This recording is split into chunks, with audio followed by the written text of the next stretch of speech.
Between 1347 and 1353, the Black Death claimed 25 million lives across Europe, wiping out up to 80% of the population in some cities. The plague was swift and merciless, but for those who survived, life continued in a radically transformed world. Here's what happened after the Black Death devastated Europe.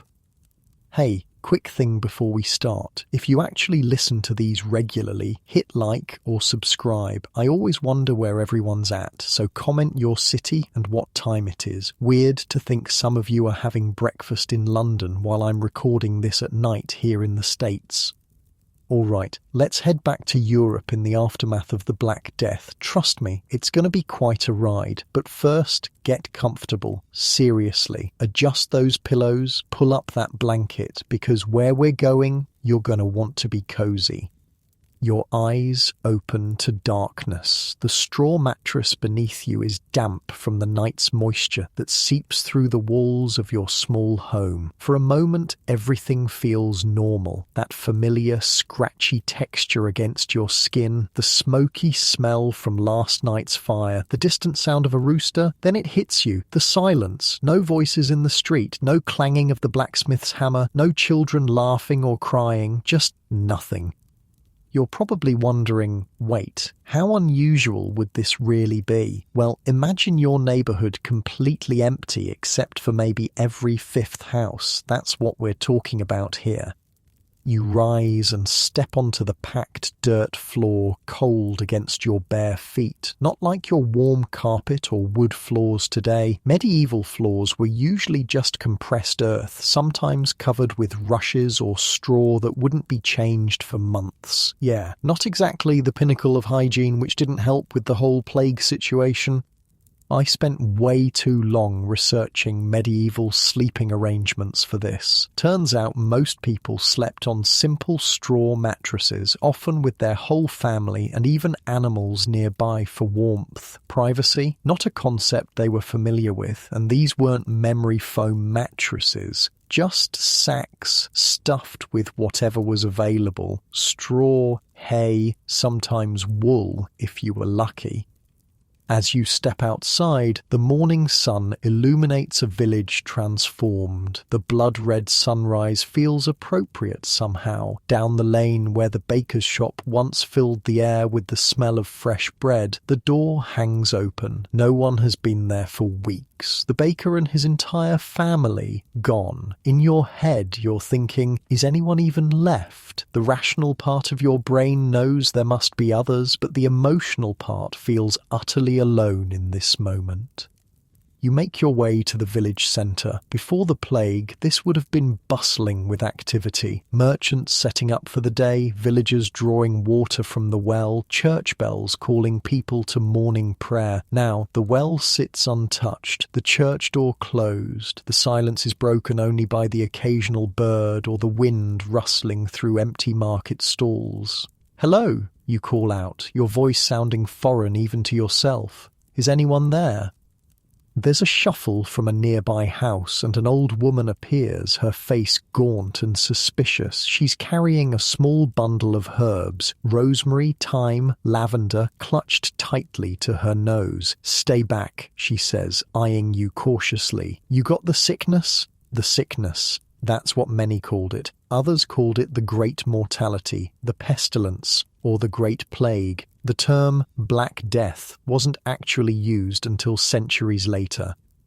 "No," you reply, "my family," but you can't finish the sentence. She nods, understanding without words. Her bundle of herbs is what people believed would protect them from bad air, the miasma theory that disease spread through foul smells. So they carried sweet-smelling herbs, or flowers, to counteract it. Completely useless against the actual cause, bacteria carried by fleas on rats, but they didn't know that.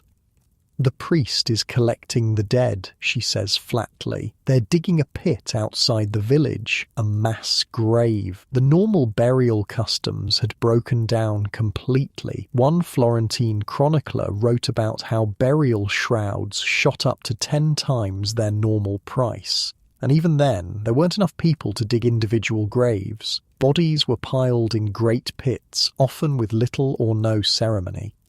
You follow the path she indicates, and over the rise you see them, a small group of figures, some digging, others dragging wrapped bodies. The smell hits you before you get close, that unmistakable sweet rot of decomposition. Stay with me here, because this is where it gets weird. The person in charge of this grim work isn't the priest as you'd expect, but a local butcher. The priest died 2 weeks ago. The butcher, with his experience handling dead flesh, has become the default undertaker. "We need hands," he calls when he sees you. Not hello or good morning, just a demand for labour. In a world where perhaps 2/3 of your community has vanished, every surviving pair of hands is precious. Picture this. By mid-1349, in places like Florence, Italy, so many people had died that the survivors couldn't keep up with the burial needs. They'd dump bodies in large trenches, layer them with a thin covering of soil, add another layer of bodies, more soil, and so on. Some of these mass graves have been discovered centuries later during construction projects, revealing the grim efficiency of plague-time burial practices. The next few hours blur as you help move the dead. These are people you knew, the miller's wife, the cooper's son, an entire family from the edge of the village. Their bodies are bloated and discoloured, many with the telltale black swellings in the armpits or groin that gave the plague one of its names, the pestilential buboes. Or last week, the butcher says as you pause to catch your breath, a man from the next village came looking for food, said there wasn't a single living soul left there, everyone dead or fled. Imagine that reality for a second. Entire villages just gone. Archaeological evidence has confirmed this happened. We've found abandoned medieval villages where excavations suggest sudden abandonment during the plague years. By midday, your stomach is growling. You realise you haven't eaten since yesterday. With the baker dead, where will bread come from? With so many farmers dead, who will harvest the crops? This is where the first major economic shift began. Food prices skyrocketed immediately after the plague hit a region. According to that Florentine chronicler I mentioned, the food suitable for the sick, cakes and sugar, reached outrageous prices. Chicken and other poultry were unbelievably expensive. You make your way to what once was the marketplace, hoping to find someone selling something, anything edible. There's a single vendor there, an old man with a cart containing a few withered vegetables and a small sack of grain. Around him, a handful of survivors argue over the prices. 6 pennies for a loaf? A woman shouts. That's robbery. Take it or starve, the vendor replies coldly. There's no one left to work the fields. He's not wrong. Farms lay abandoned, crops rotting in the ground. Farmers had died or fled, leaving the fields untended. Domestic animals wandered freely with no one to care for them. In some places, sheep and cattle died in the fields because there was no one to herd them. Okay, picture this. You're standing there watching people argue over the last scraps of food when suddenly the church bell rings. Everyone freezes. This isn't the normal call to prayer. It's erratic, desperate. You all rush toward the church where a lone survivor is pulling frantically on the bell rope. Riders, he shouts, coming from the east. Fear ripples through the small gathering. Riders could mean many things, none of them good. Bandits taking advantage of weakened villages. Officials coming to collect taxes despite the devastation. Or worse, people fleeing from another plague outbreak, potentially bringing the disease back to your village.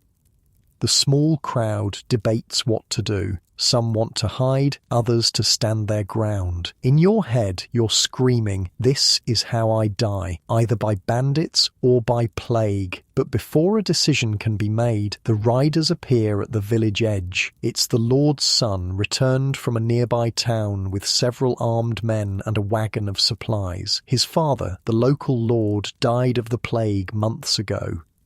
"I've brought grain," he announces, his voice carrying across the square, "and I need workers for the fields. I'll pay double the usual wage." This moment right here, this is history pivoting. See, before the Black Death, peasants were essentially bound to the land, working for whatever the Lord decided to give them, which wasn't much. But with so many dead, the surviving workers suddenly had leverage. Labour shortages meant that workers could demand higher wages and better conditions.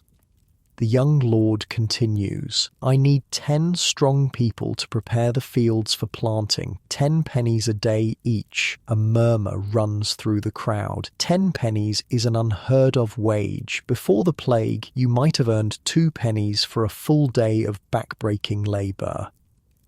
"And what of our own lands?" someone calls out. "We have fields too, if we could get seed." The Lord hesitates, calculating. "Work my fields first, and I'll ensure you have seed for your own." There's a collective hesitation. The old order would have demanded immediate obedience, but the world has changed. Finally, a few step forward, agreeing to the terms. Others hold back, suspicious of promises. And this negotiation, this wasn't something that would have happened before. The massive death toll had disrupted the entire social hierarchy. As one chronicler observed after the plague, once the plague had finished, anybody who could get a hold of whatsoever kind of cloth or found the raw materials to make it became rich. Similarly, survivors inherited goods and wealth from their deceased family members. A person who previously had nothing could suddenly find themselves quite rich.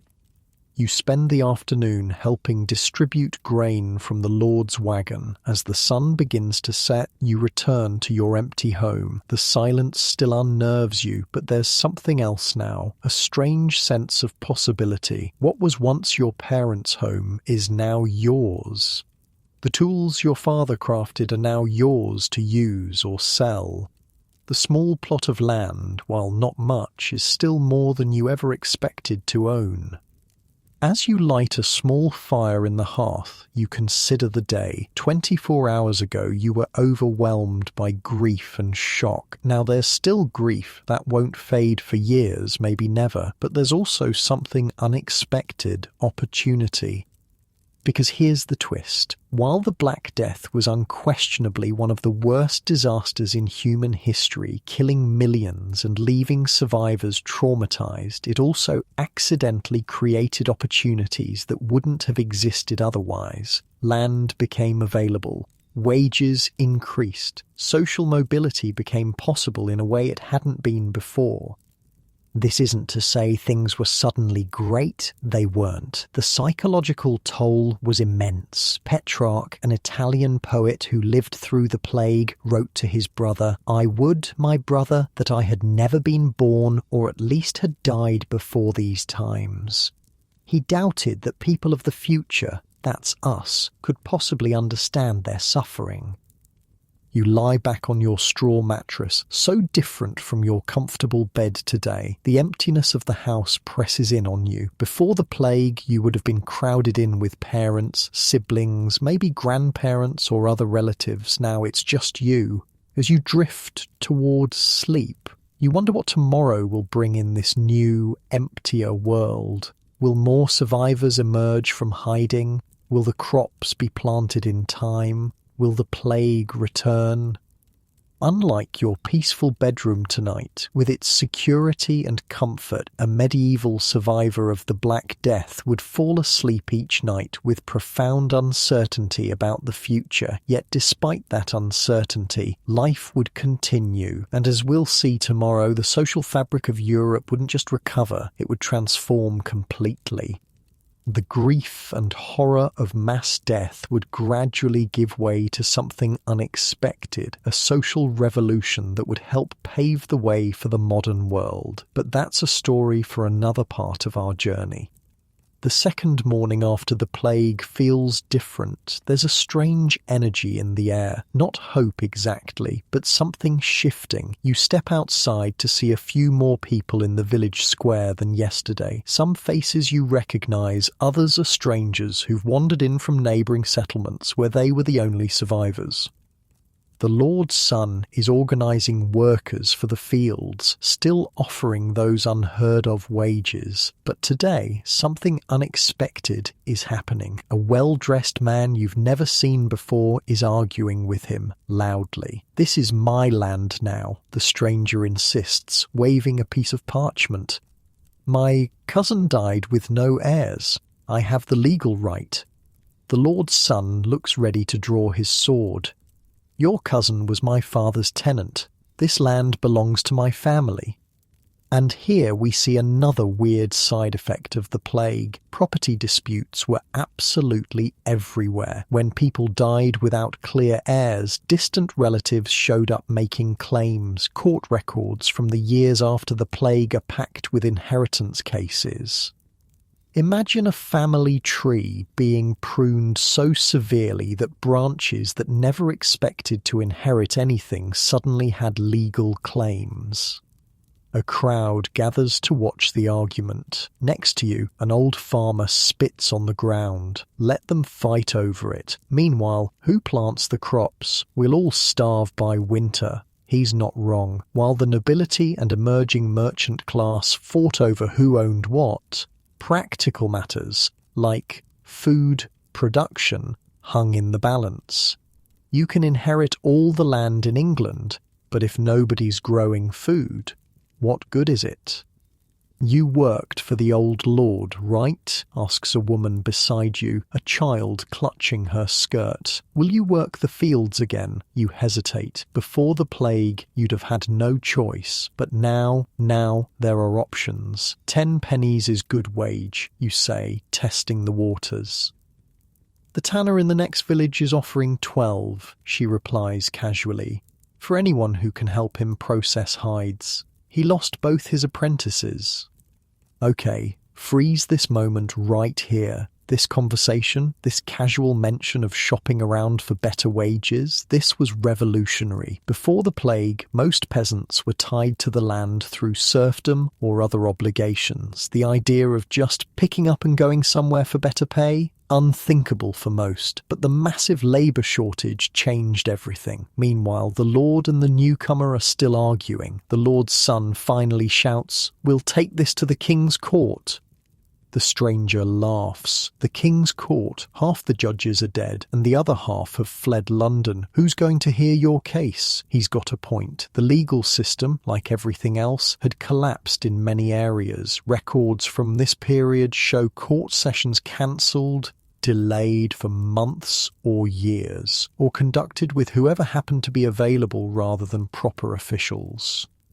You decide to follow the woman with the child, curious about this tanner offering higher wages. As you walk through the village, you notice something odd. Doors standing open on several houses. People are just taking what they need, the woman explains, following your gaze. No one left to claim it. Inside one abandoned home, you glimpse someone filling a sack with cooking pots, tools, clothing. Not stealing exactly, more like redistributing. Who was left to say who owned what? This massive wealth redistribution wasn't just happening with small items. In Florence, one chronicler recalled, once the plague had finished, anybody who could get a hold of whatsoever kind of cloth or found the raw materials to make it became rich. Similarly, survivors inherited goods and wealth from their deceased family members. A person who previously had nothing could suddenly find themselves quite rich. The woman leads you to a crossroads where a small group has gathered around a makeshift market, just a few blankets spread with goods. But these aren't normal market goods. There are silver cups, fine linen, tools, jewellery, things that would have been far beyond your reach before. Where did all this come from, you ask, though you already know. The dead don't need silver, says the man sitting cross-legged behind the display. He's missing 2 fingers and has the rough hands of someone who worked the fields his whole life. Found a whole chest of this stuff in my master's house after everyone there died. Figured I'd trade it for things I can actually use. You reach out to touch a silver goblet, then hesitate. It feels wrong somehow, profiting from so much death. The peasant notices your hesitation. "Oh, look," he says flatly, "my whole family's gone. Took them all in 3 days. You think I wanted this cup instead? But here we are. Might as well make use of what's left. I've studied accounts from plague survivors, and this practical approach was common. Not because people were heartless, but because the sheer scale of death made prolonged mourning almost impossible. Society had to continue functioning. You trade a small knife you've carried for years for a wool blanket that would have cost you a month's wages before. As you fold it, the woman touches your arm. The tanner's this way," she says, nodding down a path, "if you're interested." The tan yard sits at the edge of a neighbouring village, the sharp smell of urine, lime and animal hides hitting you long before you see it. Tanning was one of those necessary but deeply unpleasant medieval trades that nobody wanted to live near. The process used urine and animal brains to prepare hides. Yeah, really appetizing, I know. The tanner himself is a burly man with forearms like tree trunks. He looks up from scraping a hide as you approach. "You here to work?" he asks without preamble. "Maybe," you reply cautiously. "Heard you're paying 12 pennies. 15 now," he says. "Lost another worker yesterday, not to the plague. He just took off with some silver he found in an abandoned house, going to try his luck in London." The tanner spits. "Fool, city's got hit worse than anywhere." And he was right about that. Urban centres, with their crowded conditions, suffered death rates sometimes exceeding 50-60% of the population. In contrast, some isolated rural areas lost only a third of their people. Cold comfort, but it meant different recovery patterns. "Never tanned before," you admit. The tanner shrugs. "Can you follow instructions? Not afraid of mess? That's all I need. I can teach the rest." Before you can answer, there's a commotion from the village centre, bells ringing, shouts. You and the tanner exchange glances and hurry toward the sound. A rider on a lathered horse has arrived, bringing news from the nearest large town. A crowd gathers as he gulps water from a proffered cup. "The bishop's declared all debts to the church forgiven," the messenger announces, "says it's God's mercy for survivors." Murmurs run through the crowd. Church forgiveness of debts was a big deal. Many peasants were perpetually in debt to religious institutions that owned vast tracts of land. "What of the king's taxes?" someone calls out. The rider laughs, a harsh sound. "King's collectors tried to enter 3 villages. 2 were driven off with pitchforks. The 3rd hasn't been seen since." This was real, by the way. Tax collection broke down completely in many areas. Some collectors were attacked, others simply found ghost towns with no one left to tax. Records show royal revenues plummeted. "And the guilds in town?" asks an older man, likely a craftsman. "Are they taking new members?" Before the plague, craft guilds, organisations controlling trades like baking, metalworking or weaving, were notoriously exclusive. They limited membership to protect their monopolies and keep prices high. "The Weavers' Guild is taking anyone who can thread a loom," the messenger replies. "Half their members are dead, and they have orders backed up from before the sickness." It's hard to overstate how significant this was. Guilds that once required 7-year apprenticeships and family connections were suddenly desperate for anyone with basic skills. Social mobility that would have been impossible before was now there for the taking. You look back at the tanner, considering his offer. 15 pennies a day is more than you would have earned in 2 weeks of fieldwork before. But the smell, the mess. Tell you what, the tanner says, reading your expression. Try it for 3 days. If you hate it, I'll pay you for the time and no hard feelings. As you hesitate, a woman elbows her way through the crowd, heading straight for the tanner. Master Fuller, she says, I've come about the work. The tanner looks surprised. You? But you're a woman? Yes, she interrupts. And my husband was your best worker before he died. I helped him for years. I know the process as well as any man. Okay, so here's another massive social shift happening. Women entering trades that were previously male-dominated. With labour so scarce, gender barriers started crumbling in certain industries. Not everywhere, not completely, but enough that women found opportunities that would have been unthinkable before. The tanner scratches his chin. Ever actually done the heavy scraping? The lifting? I've given birth to 4 children, she replies dryly. I can handle lifting a hide. A few people in the crowd chuckle. The tanner shrugs. 15 pennies, same as anyone else. 20. She counters. The crowd goes silent. A woman negotiating wages like this? Unheard of. The tanner barks a laugh. 18 and not a penny more. And you train this one too. He jerks a thumb at you. Done, she says without hesitation.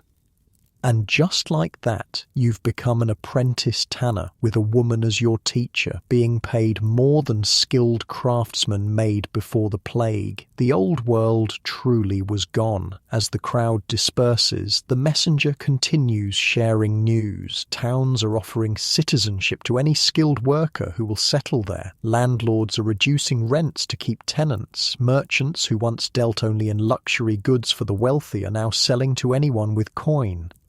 You follow your new mentor back to the tannery, trying to ignore the smell that will soon become your daily reality. I'm Agnes, she says over her shoulder. Why tanning, you ask? You could probably do something less foul. Agnes slows to walk beside you. My husband didn't die of the plague, she says quietly. 2 years ago, a cart crushed him, left me with 4 children and no income, begged the tanner to let me work. He refused, said it wasn't woman's work. I took in washing instead, barely keeping us fed. She smiles grimly. And now he needs me more than I need him. Funny how things change. This reveals another side of the post-plague economy. People who had been marginalised before, women, lower-class workers, even the disabled in some cases, suddenly found their skills valued, not out of charity or social progress, but out of sheer necessity. At the tannery, Agnes doesn't waste time. She throws you a stained apron and points to a pile of raw hides. First step, scrape off all the flesh and fat, she demonstrates with a curved knife. Too much left on, the hide rots. Too much taken off, the leather's weak. The work is disgusting. Within an hour, you're covered in animal bits. Your arms ache, and the smell has penetrated everything. But there's something strangely satisfying about the transformation, taking a raw, bloody hide and beginning its conversion into something useful. By midday, your stomach is growling despite the stench. Agnes calls a break, and you both rinse your hands in a bucket before sharing a simple meal of bread and cheese that the tanner provides. He never fed workers before, Agnes comments, seeing your surprise. Food costs are up 3-fold, and he knows we could walk away and find work elsewhere by sunset. This was part of the new reality. Employers had to offer not just higher wages, but better conditions to attract and keep workers. Some Italian cities even passed laws limiting how luxuriously workers could be treated, trying to prevent employer competition from driving up costs too much. "Where are you sleeping?" Agnes asks as you eat. You realize you haven't thought about it. Your family home is in the next village over. Walking back and forth each day would be possible but tiring. He has a shed out back. Agnes nods toward a small structure. 2 workers used to share it. Now it's empty, not much, but it's shelter. After lunch, she shows you the next steps in the process, soaking the scraped hides in a mixture of water, lime, and urine. Yes, actual human urine collected in vats. Medieval tanning was not for the squeamish. "Everyone contributes," Agnes says with a straight face, pointing to a bucket in the corner of the shed. By evening, your body aches from unfamiliar labour, and you reek so badly you doubt you'll ever smell normal again. But as the tanner counts out your first day's wages, 18 small silver coins that glint in the fading light, you feel something unexpected: independence. Before the plague, your path would have been set. You'd have worked the same fields as your parents and grandparents, handed most of your harvest to the Lord, and lived or starved by forces beyond your control. Now, with those coins heavy in your palm, you have choices. You think of the silver goblet at the makeshift market. With a week's wages, you could buy such treasures for yourself. But then what? You can't eat silver, can't warm yourself with it. Instead, you walk back to the market as dusk falls and trade one of your precious coins for a thick candle, a small loaf of bread, and a piece of hard cheese. Practical things, survival things. In your borrowed shed that night, by candlelight, you eat better than you would have on a normal day before the plague. Tomorrow, you'll earn more coins, maybe save them, maybe trade for tools or clothes. The future is uncertain, but for perhaps the first time, it feels like your choice to make. As you drift towards sleep on a pile of straw that doesn't feel so different from your mattress back home, you realize something. In this strange new world where death has taken so much, it has also perversely given something back, a measure of freedom. Unlike your comfortable bedroom tonight with its security and predictability, medieval survivors like you faced a world where all the old rules had suddenly changed. Terrifying, yes, but also filled with possibilities that would have been unimaginable just months before. And as the social fabric continued to unravel and re-knit itself in the coming months, those possibilities would only multiply, bringing both opportunity and conflict as Europe stumbled toward a new normal in the plague's devastating wake.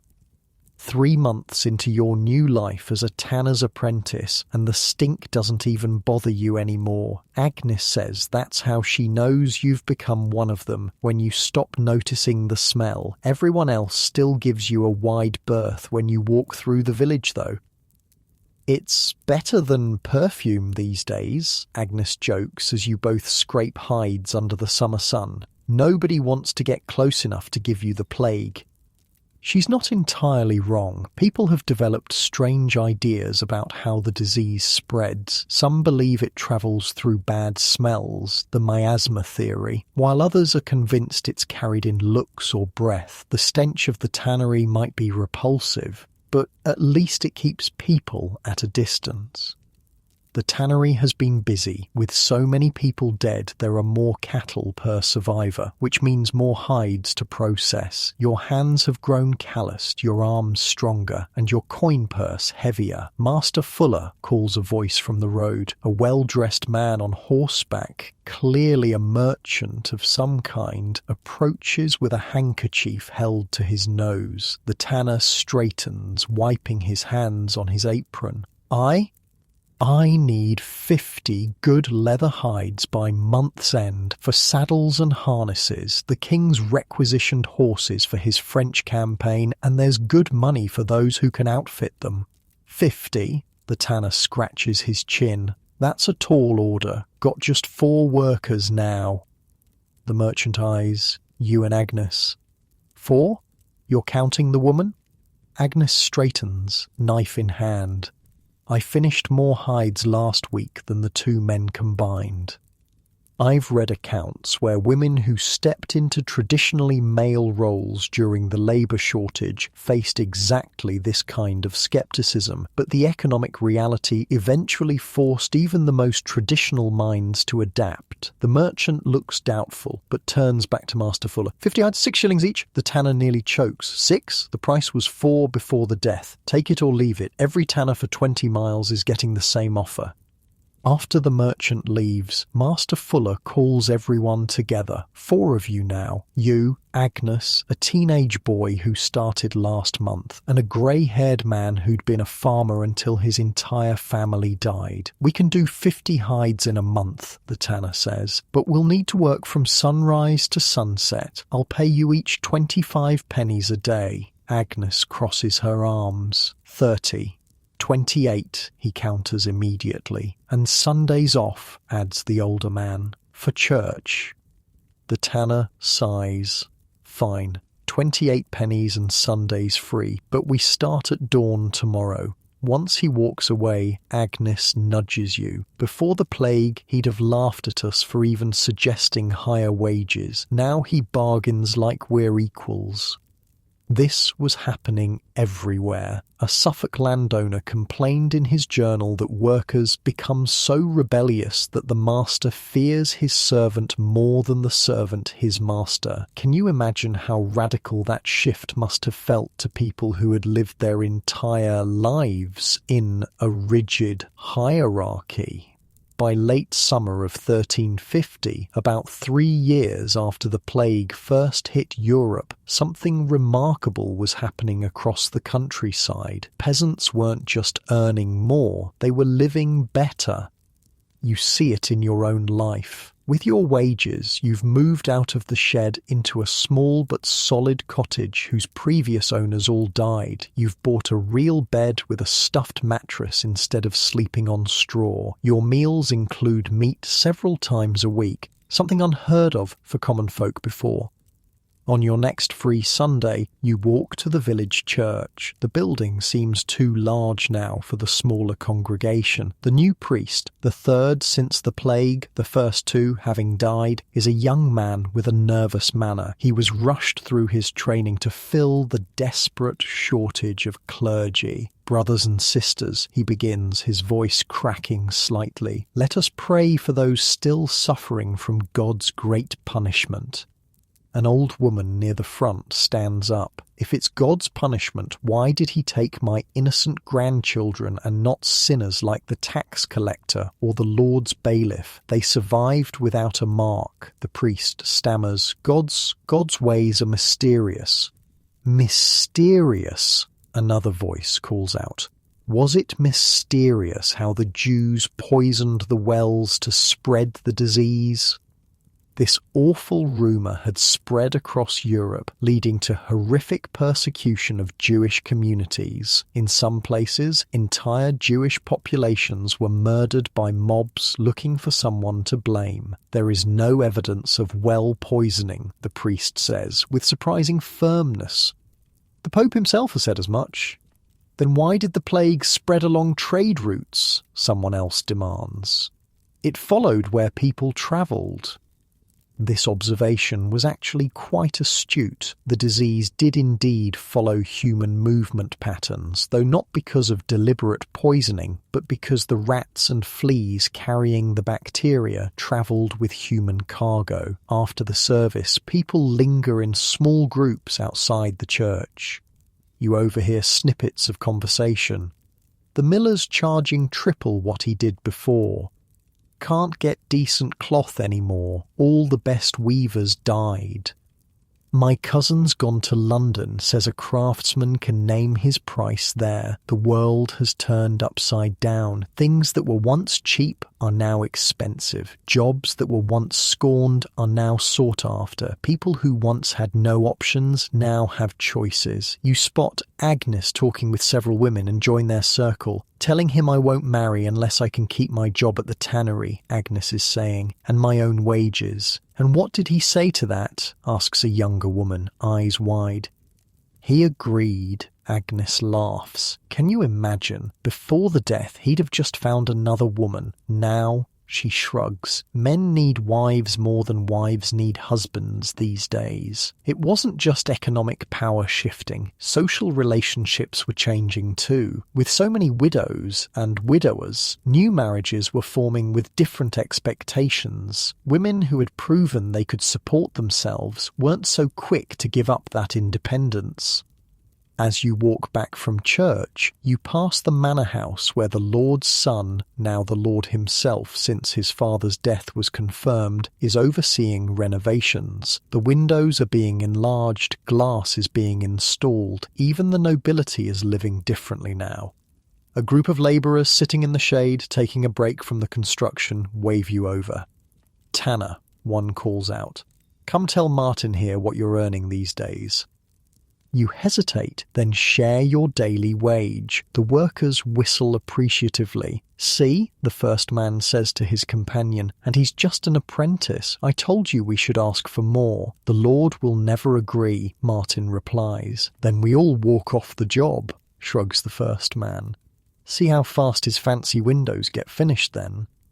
This collective bargaining power was unprecedented. Before, a lord might have had troublemakers flogged or worse. Now, workers were organising in ways that would eventually lead to the famous uprisings, like the 1381 Peasants' Revolt. The following week brings something new to your life. A visitor from a large town 20 miles away. Master Fuller, the visitor addresses the tanner. I represent the Tanners' Guild of St. Alban. We've heard of your operation here. The tanner frowns. What of it? You're producing leather without guild oversight, without standardized quality. Been tanning 30 years, Master Fuller spits. My leather's better than half your guild's. Nevertheless, the visitor continues, the guild requires all tanners to be members, or to cease operation. Agnes whispers to you, before the plague they'd have shut him down without a second thought. Guilds controlled everything.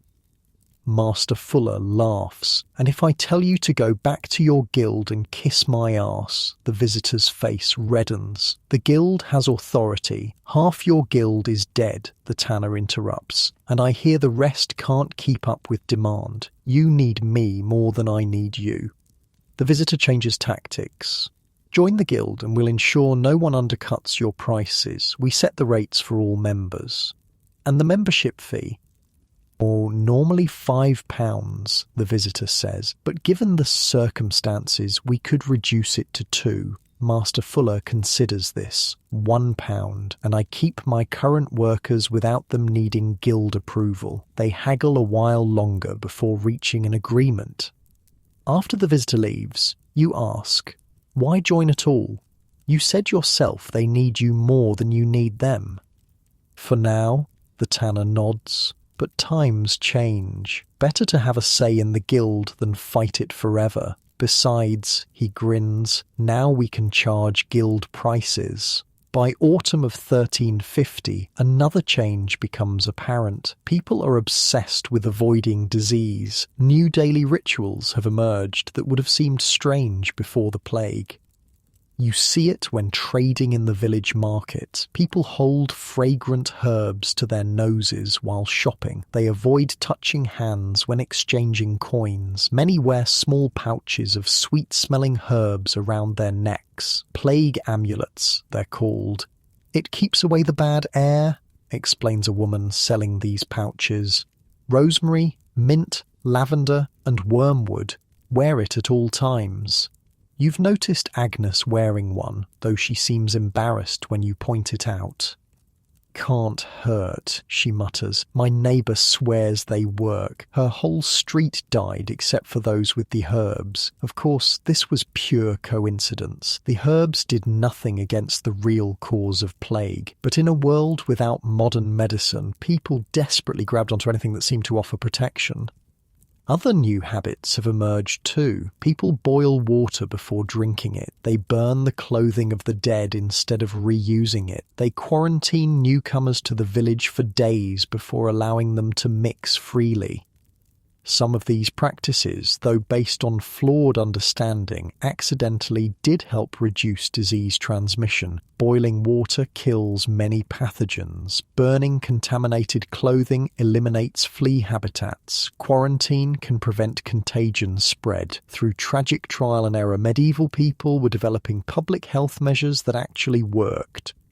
One evening, as you're finishing work, you notice smoke rising from the edge of the village. Following it, you find a group burning a huge pile of straw mattresses and old clothing. "Winter cleaning," explains an older woman overseeing the burning, "getting rid of anything that might harbour the pestilence before the cold drives us all indoors." Another unintended benefit, destroying flea habitats before winter, when people would crowd together in enclosed spaces, sharing warmth and, unfortunately, parasites. As winter approaches, you realise how much your life has changed in a single year, from a field worker bound to the land to an apprentice in a trade, from sleeping on straw in a crowded family hut to having your own cottage with a real bed, from near starvation to regular meals with meat. But there's something else too, a newfound respect. People who once would have ignored you now negotiate with you. Your opinion matters. Your skills have value. You are no longer just another pair of hands in the field, interchangeable and disposable.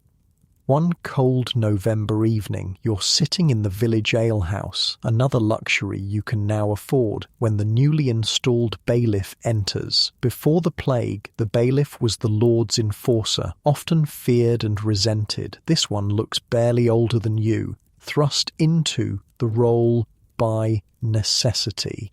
He calls for attention. The Lord requires 3 men to repair the mill before winter sets in. 6 days' work, 30 pennies per day. A few months ago, that would have been an astronomical wage. Now there's little reaction from the alehouse patrons. 35, calls out a man by the fire, and ale provided. The bailiff looks like he wants to argue, but just nods tiredly. Fine, who will take the work? 3 men eventually volunteer, but only after extracting promises about the exact hours and conditions. The bailiff leaves, looking defeated.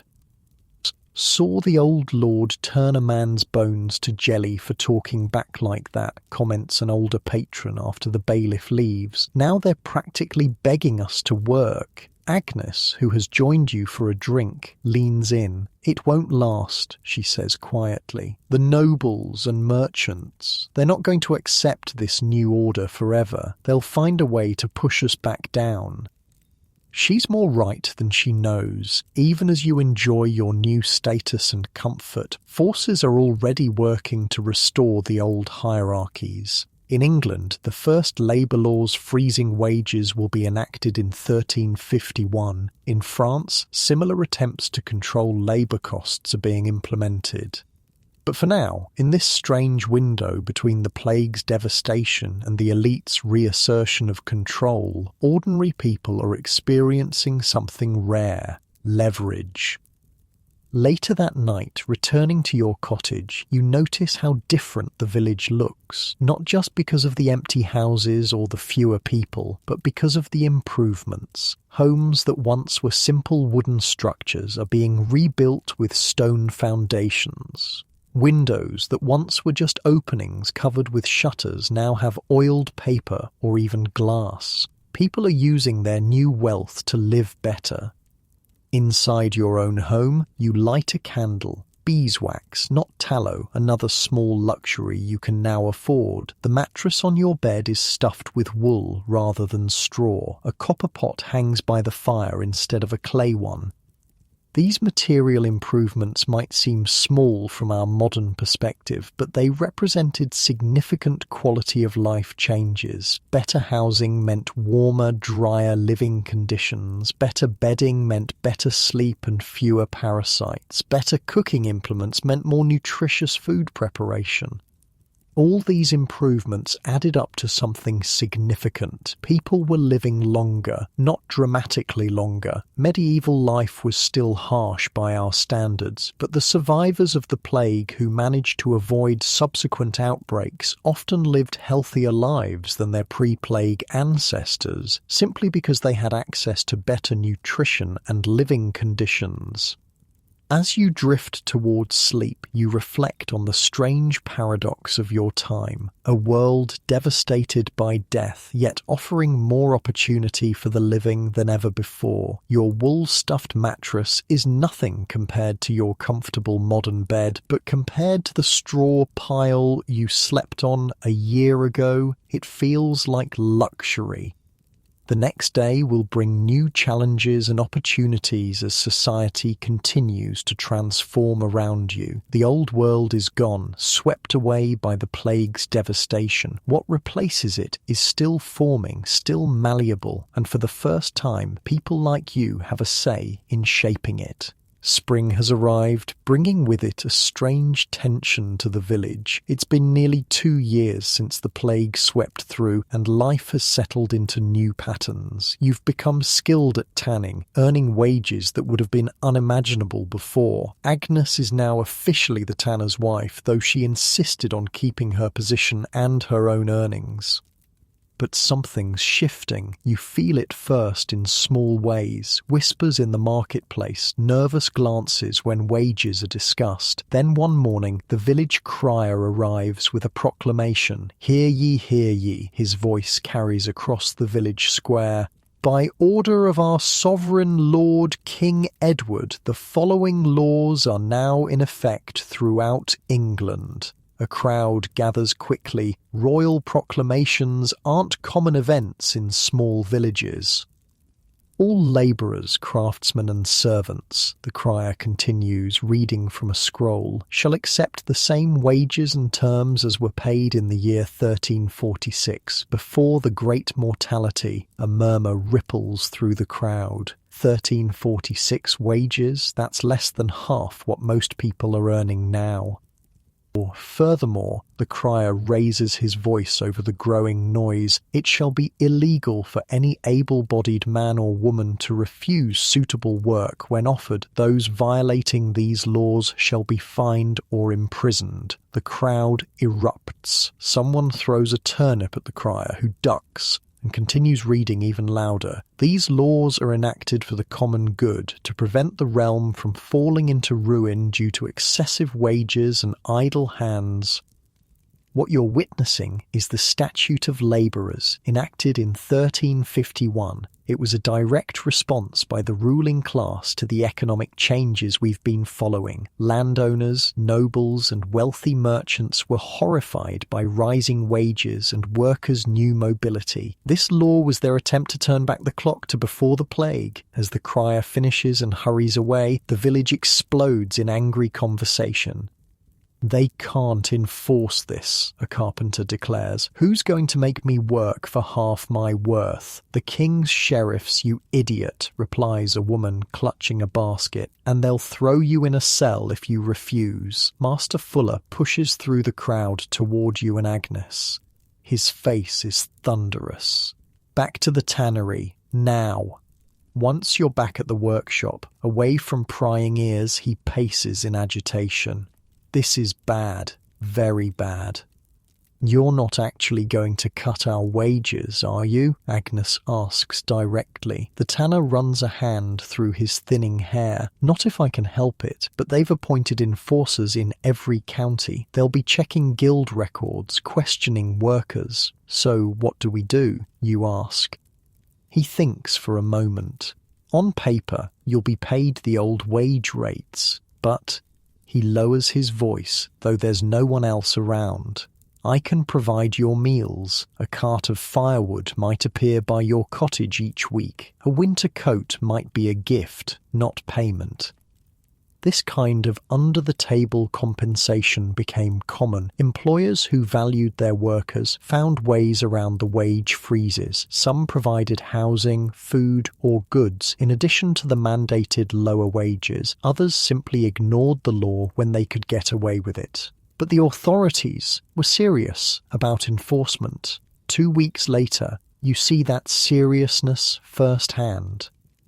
The weekly market is interrupted by the arrival of the sheriff and 4 armed men. They drag a stonemason into the square and force him to his knees. This man, announces the sheriff, demanded 3 pennies per day for his labour on the church repairs. When the legal rate is 1.5, he has been found guilty of violating the statute of labourers. The crowd watches in uneasy silence as the sheriff continues. The penalty is 3 days in the stocks and a fine of 20 shillings.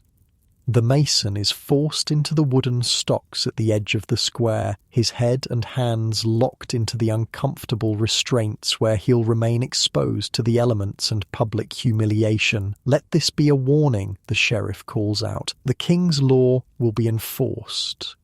That evening, under cover of darkness, villagers secretly bring water and food to the mason. One person even holds a cloak over him during a brief rainfall. Small acts of solidarity, but meaningful.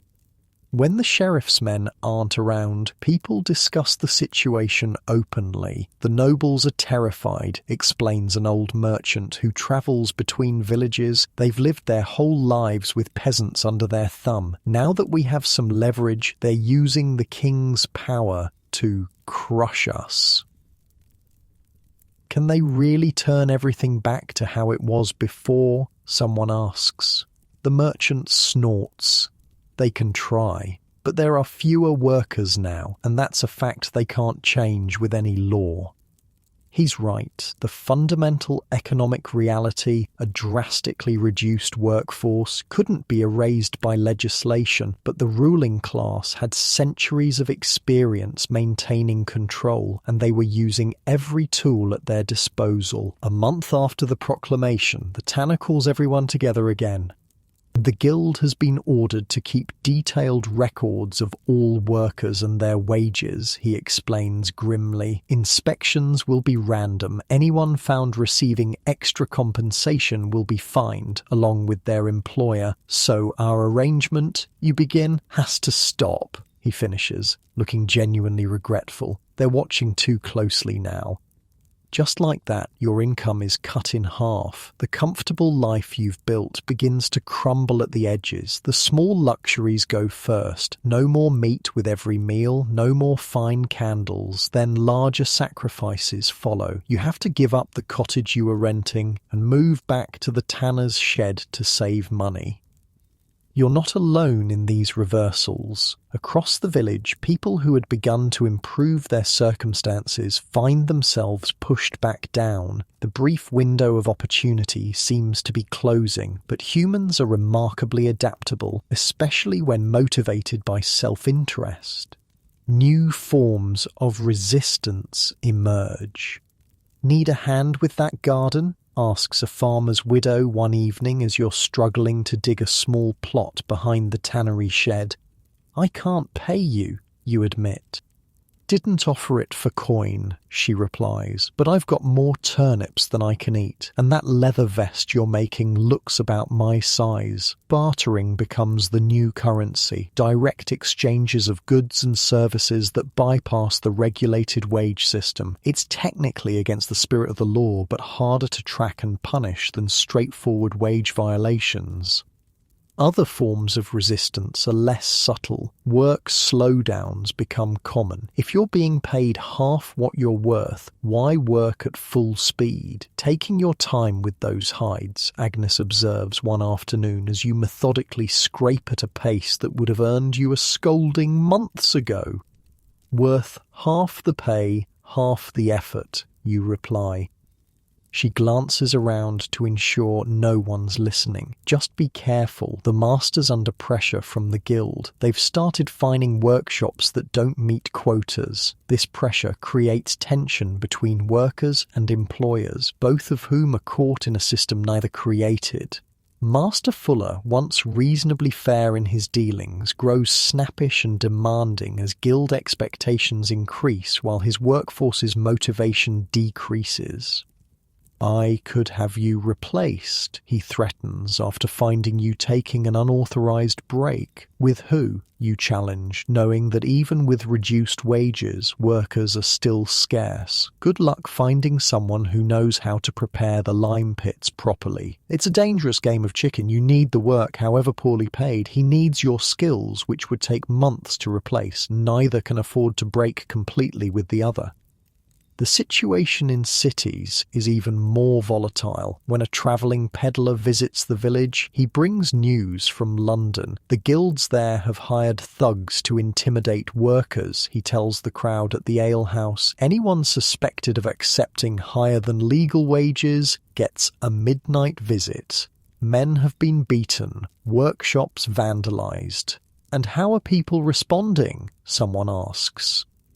The peddler leans in.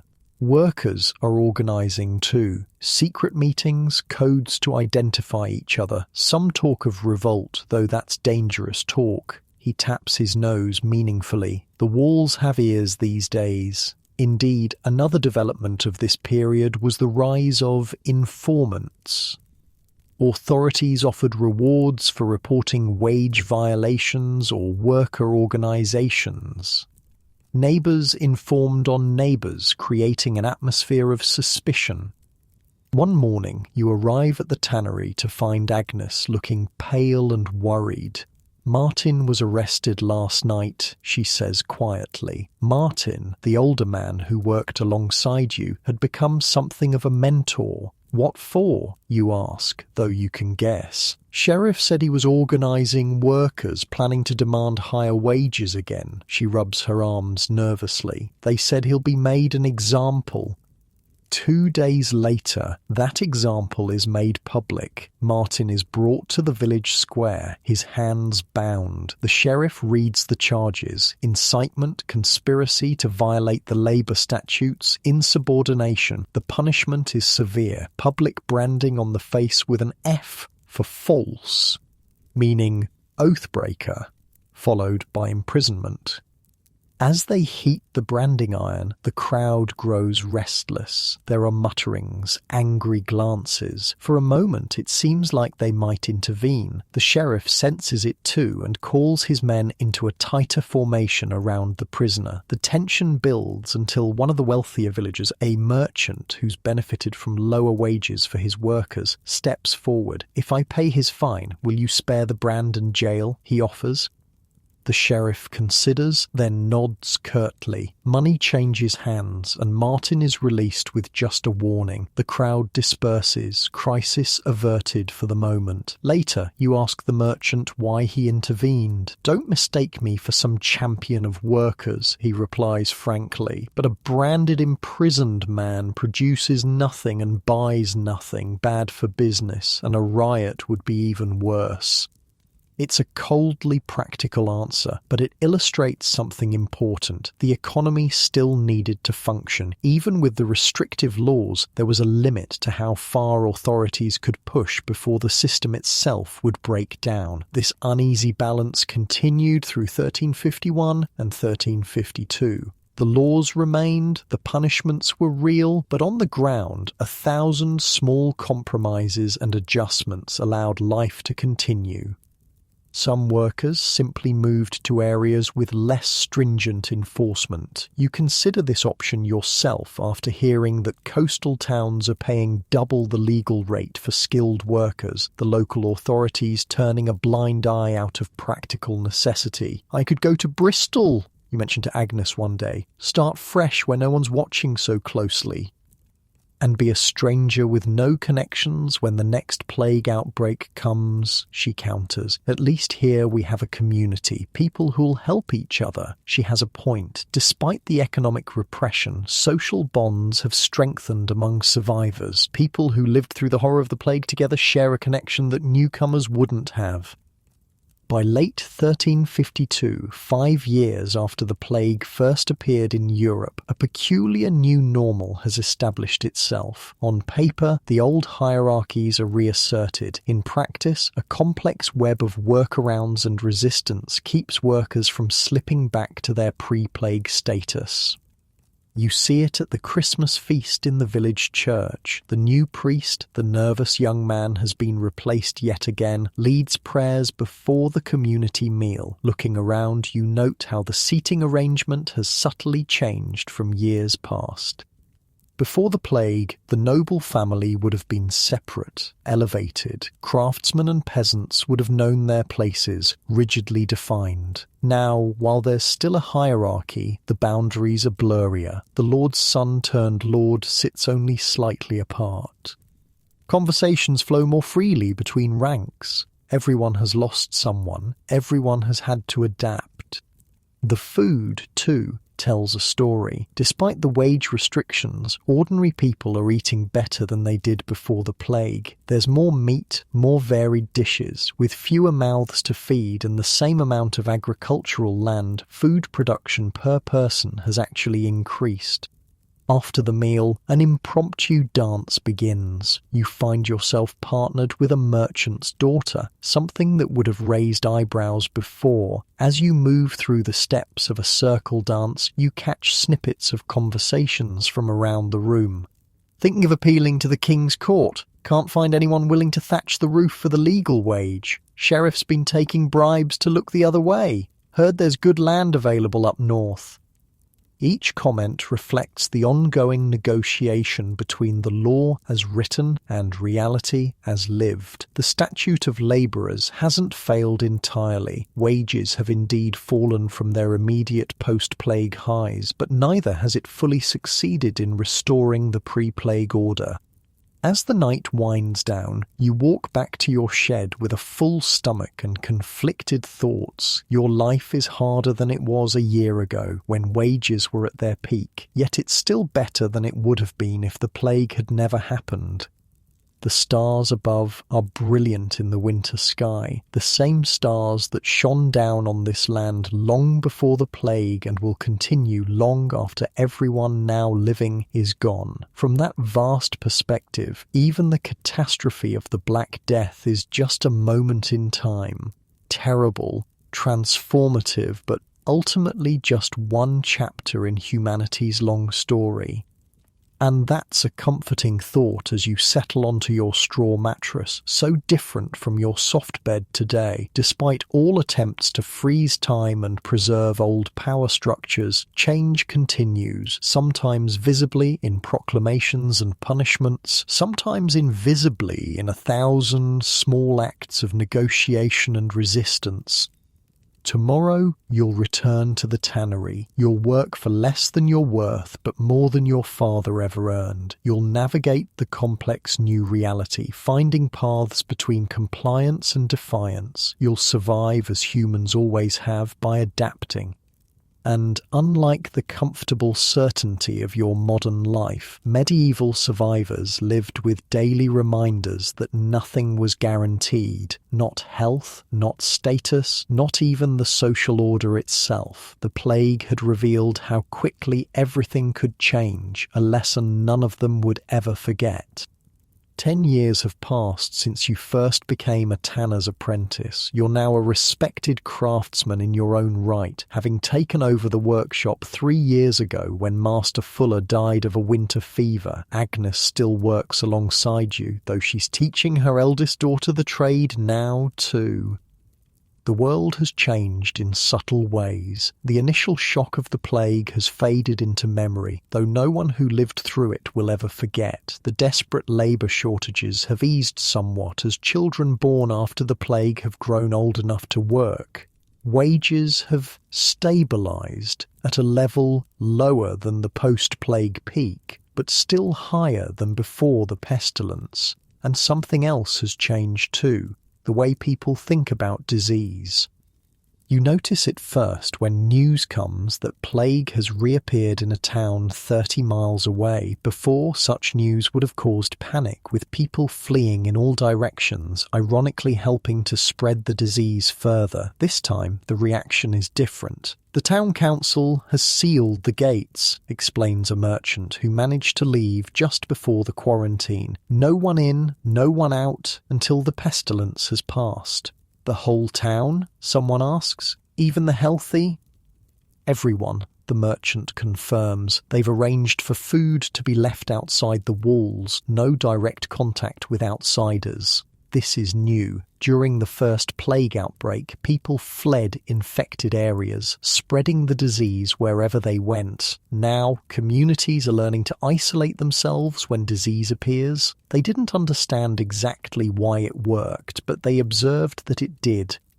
Your village headman calls a meeting to discuss preparations should the plague reach you. The atmosphere is remarkably calm, not because people aren't afraid, but because they now have strategies beyond prayer and flight. We should appoint plague wardens, suggests the miller, to check for signs of sickness in each household.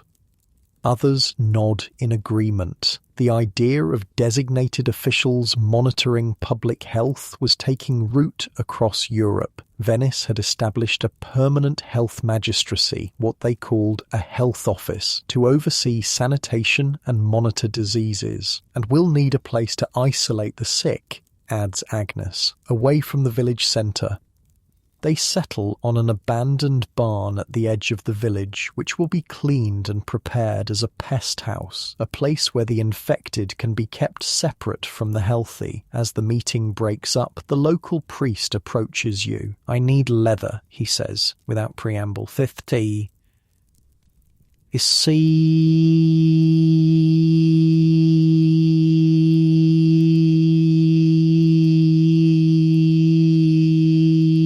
Is enough for a full body covering." "What for?" you ask, curious. "Protection," he replies. "I've heard of a physician in France who treats plague victims while covered from head to toe in leather, with a mask like a bird's beak filled with aromatic herbs. He believes it keeps the poisonous air at bay." What he's describing is the early version of what would become the iconic plague doctor costume: a leather or waxed canvas coat, gloves, boots, hat and a mask with glass eye openings and a beak-like protrusion filled with herbs and spices. While designed based on the flawed miasma theory, the idea that disease spread through bad air, the covering actually did provide some protection against flea bites, which were the real disease vector. You agree to provide the leather, curious to see this strange outfit. When it's completed a week later, the effect is both comical and terrifying. The priest looks like some strange birdman hybrid, but the purpose is deadly serious. "If the plague comes," he explains, showing how the eye holes are covered with glass, "I can minister to the sick without falling ill myself." Word of the costume spreads, and soon others are requesting similar protective gear. You find yourself developing an unexpected specialty in medical protective wear, adapting designs based on feedback from users. This kind of practical innovation was happening across Europe, with universities having lost up to 2/3 of their physicians during the plague. Medical knowledge was becoming less theoretical and more experimental. People tried different approaches, noted what worked, and shared that knowledge. When summer arrives, bringing hot weather and worries about disease, your village implements another new practice: warning systems for infected houses. Each home with illness must mark their door with a white cloth, announces the headman. No one enters or leaves except the plague wardens and priest. This system of marking infected households became common across Europe. In some places, they used red crosses painted on doors or posted guards outside plague houses. The goal was the same: containment through isolation, but the most significant development comes from Venice, brought to you by an Italian leather merchant. They've built a special facility on an island in the lagoon, he tells you as you negotiate over a shipment of tanning supplies. Any ship with suspected illness aboard must anchor there for 40 days before entering the city. 40 days? You're skeptical, that seems excessive. Caranagione, he says with a shrug. 40 days. Long enough to be sure no hidden sickness will emerge. They call it quarantine. This was indeed the birth of modern quarantine, the word itself coming from the Italian for 40 days. The practice began in the Venetian-controlled port of Ragusa, modern Dubrovnik, in 1377, then spread to Venice and other Mediterranean ports. Does it work, you ask? Venice has avoided major plague outbreaks since they implemented it, the merchant replies, while other cities have suffered terribly. The concept soon extends beyond ports. When a messenger arrives from a neighbouring village where illness has appeared, he's not allowed past the village boundary. Instead, he must leave his messages in a bucket of vinegar at a designated spot where they're retrieved only after soaking for hours. Vinegar was believed to purify objects contaminated by plague, and surprisingly, there was some merit to this. The acid in vinegar can kill certain bacteria, though not the plague bacterium itself. Still, the practice of disinfecting potentially contaminated items was a step toward modern sanitation. By 1365, almost 20 years after the first plague outbreak, medical knowledge has evolved significantly. No one yet understands the true cause, bacteria carried by fleas on rats, but practical experience has led to effective preventative measures. You see this evolution in action when a travelling physician visits your village. Unlike the university-trained doctors before the plague, who relied heavily on ancient texts by Galen and other classical authorities, this new breed of healer emphasises observation and results.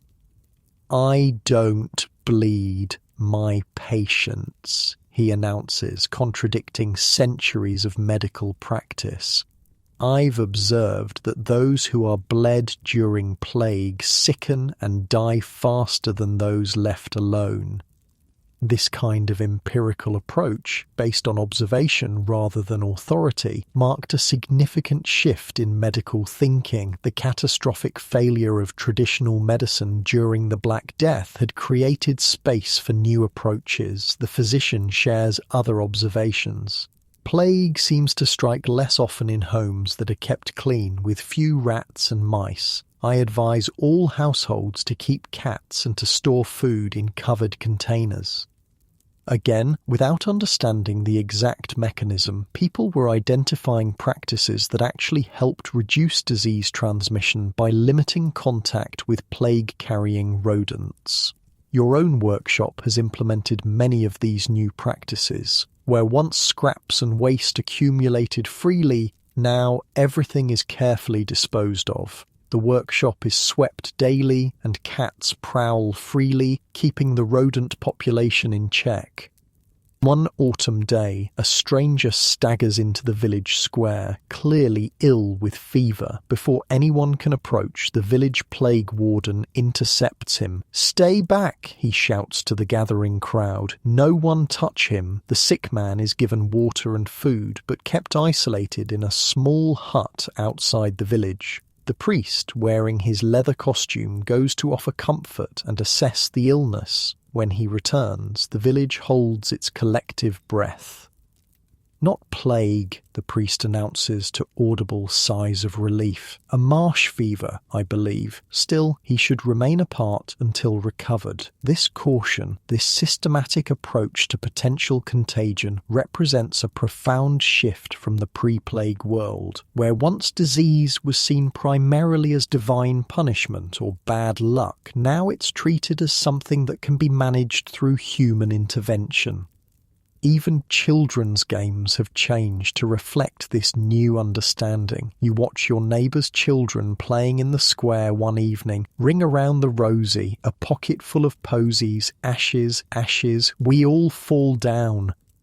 They chant, spinning in a circle before collapsing in giggles. The rhyme is new, one of many that emerged in the plague's aftermath, though modern scholars debate whether it actually refers to plague symptoms, the rosy rash, and preventatives, posies of herbs. It shows how deeply the experience of epidemic disease penetrated every aspect of culture, even children's play. By 1370, your village has experienced another small outbreak of plague, not nearly as devastating as the first wave, but frightening nonetheless. However, the new systems proved effective, isolating the sick, marking affected households, implementing village-wide cleaning efforts, and restricting travel. The results are striking. While 6 families fell ill, the disease didn't spread through the entire community as it had before. People still died. Medicine remained primitive by our standards, but not on the apocalyptic scale of the initial outbreak. One evening, sitting outside your workshop, you overhear 2 young men talking. Neither was born when the Great Plague struck. They know it only through stories. My father says it was God's judgment, one says, for the sins of mankind.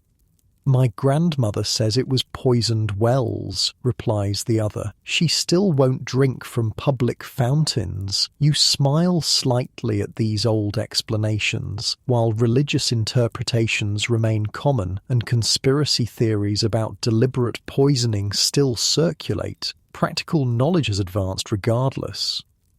Actually, you interject, it seems to have something to do with uncleanliness and rats. Keep your home clean, keep cats to catch rats, avoid those who are ill, and your chances are better. They listen respectfully. You're an elder now, someone who survived the great dying. Your empirical wisdom carries weight with the younger generation. This generational transmission of practical knowledge was crucial. Without understanding the scientific mechanism, communities developed and passed down effective public health measures based on observed results. By 1374, 27 years after the Black Death first struck Europe, Venice implements another innovation, the first permanent quarantine station, or lazaretto, on an island in its lagoon. Ships, goods, and people suspected of carrying contagion would be detained there before being allowed into the city. When news of this reaches your village through travelling merchants, it prompts discussion at the alehouse. Seems the Venetians have the right idea, comments the miller. Stop the pestilence before it enters the community. We should do the same, adds another villager. Build a house outside the village for travellers to stay in for a week before entering. The idea gains support, and within months, your village has its own simple quarantine station. Just a small hut with basic amenities, but a significant step in community health protection.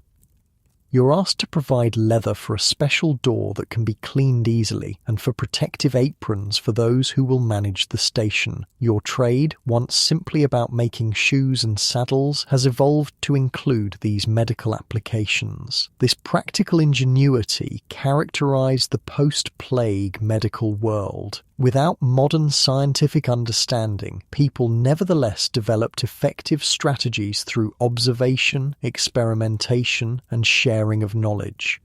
On a personal level, these changes have affected your daily habits too. You wash more frequently than you would have before the plague. You keep your living quarters cleaner. You pay attention to signs of illness in yourself and others. You understand, at least intuitively, concepts of contagion and prevention that were not common knowledge before.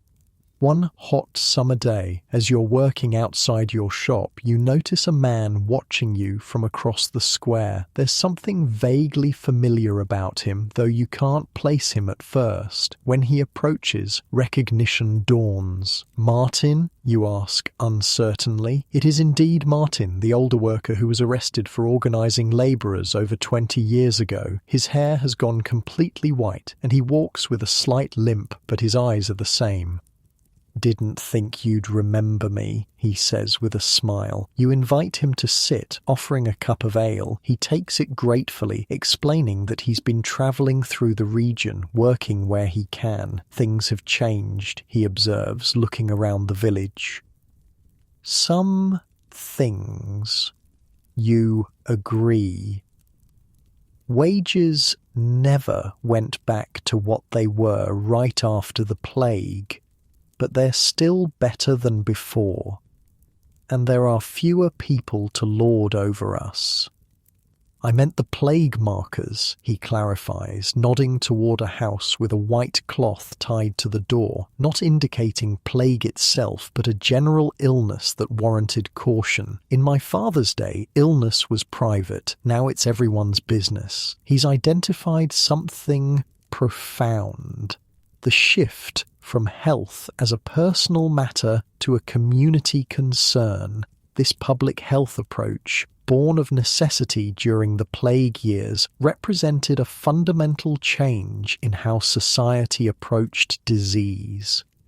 As the sun sets and Martin prepares to continue his journey, he leaves you with a thought that captures the strange duality of your post-plague world. "The pestilence took half of everything we knew," he says, "but it taught the survivors to hold on to what remained with both hands." It's a sentiment that resonates as you return to your workshop. The plague was undoubtedly one of history's great catastrophes, yet the world it left behind wasn't simply a diminished version of what came before. It was something new, a society that had learned, adapted, and in some ways improved, even through unimaginable suffering.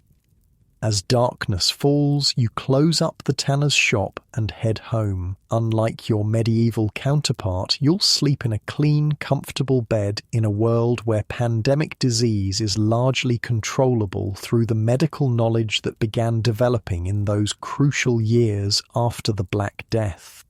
The medieval survivors didn't have that comfort, but they had begun the long journey of understanding that would eventually lead to modern medicine, one careful observation and practical innovation at a time.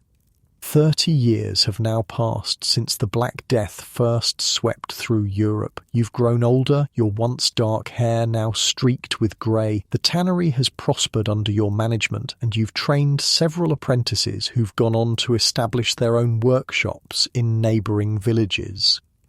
The world has changed around you too. Children born after the plague are now adults with children of their own. To them, the great mortality is just a story told by their elders, not a lived memory. But its effects continue to shape society in ways both obvious and subtle. It's a cool autumn morning in 1380 when the royal tax collector arrives in your village. His appearance causes an immediate stir. Tax collectors are never welcome visitors, but lately they've become even more despised. "Another tax?" grumbles the blacksmith as people gather reluctantly in the village square. "They just collected last spring." The tax collector, a thin man with nervous eyes, unrolls a scroll. "By order of the King's Council, a new poll tax is hereby levied on all persons above the age of 15, regardless of status or income. Each must pay 3 groats. The crowd's murmuring grows louder. Poll taxes, fixed amounts charged per person regardless of wealth, hit the poor far harder than the rich, and this is the 3rd such tax in just 4 years. 3 groats, calls out a farmer. That's nearly a week's wages for a labourer. The tax collector ignores the protests, continuing to read from his scroll. Payment is due within the month. Those failing to pay will face imprisonment. As he finishes, he glances up nervously at the increasingly hostile crowd and hurriedly adds, "I merely deliver the message. The tax was approved by Parliament." Agnes, now in her 60s but still sharp-tongued, pushes to the front. "And who sits in Parliament? Not people like us." She's right. Parliament at this time was dominated by wealthy landowners and merchants. The common people had no direct representation. After the tax collector leaves, escorted to the village boundary by the headman, the crowd doesn't disperse. Instead, the conversation grows more heated. First, they forced wages down with their statutes, says a mason. Now they take what little we earn with these poll taxes. They say it's for the French wars, adds another. Why should we pay for the King's wars? What do we get from them? The frustration you're witnessing wasn't unique to your village. Across England, similar conversations were happening. 30 years of economic suppression following the brief post-plague empowerment had built up tremendous resentment. The poll taxes were simply the spark that would eventually ignite this powder keg. Later that evening, a stranger appears at the alehouse, a man in simple clothes who nevertheless speaks with unusual education. He buys a round of drinks and listens to the villagers' complaints about the new tax. It's the same everywhere, he says finally. From Kent to Yorkshire, working people are being squeezed dry. And what's to be done about it? Asks a young farmer bitterly. They have swords. We have ploughshares. The stranger leans forward. Men are organising. In Essex, in Kent, secret meetings. Talk of action. The alehouse grows quiet. This kind of talk could be considered sedition. What kind of action, you ask cautiously. The stranger gives you a measuring look before answering. A petition, at first. Thousands of voices together might be heard where dozens are ignored. And if not, he leaves the implication hanging. Over the next weeks, you hear more rumours of these meetings. Some of the younger men from your village begin disappearing in the evenings, returning late with excited expressions but closed mouths. Agnes's grandson, Thomas, now works in your tannery. One morning, you notice a fresh bruise on his cheek. "Walk into a door, did you?" you ask, knowing better. The young man glances around to ensure no one's listening. "There was a meeting last night. King's men broke it up."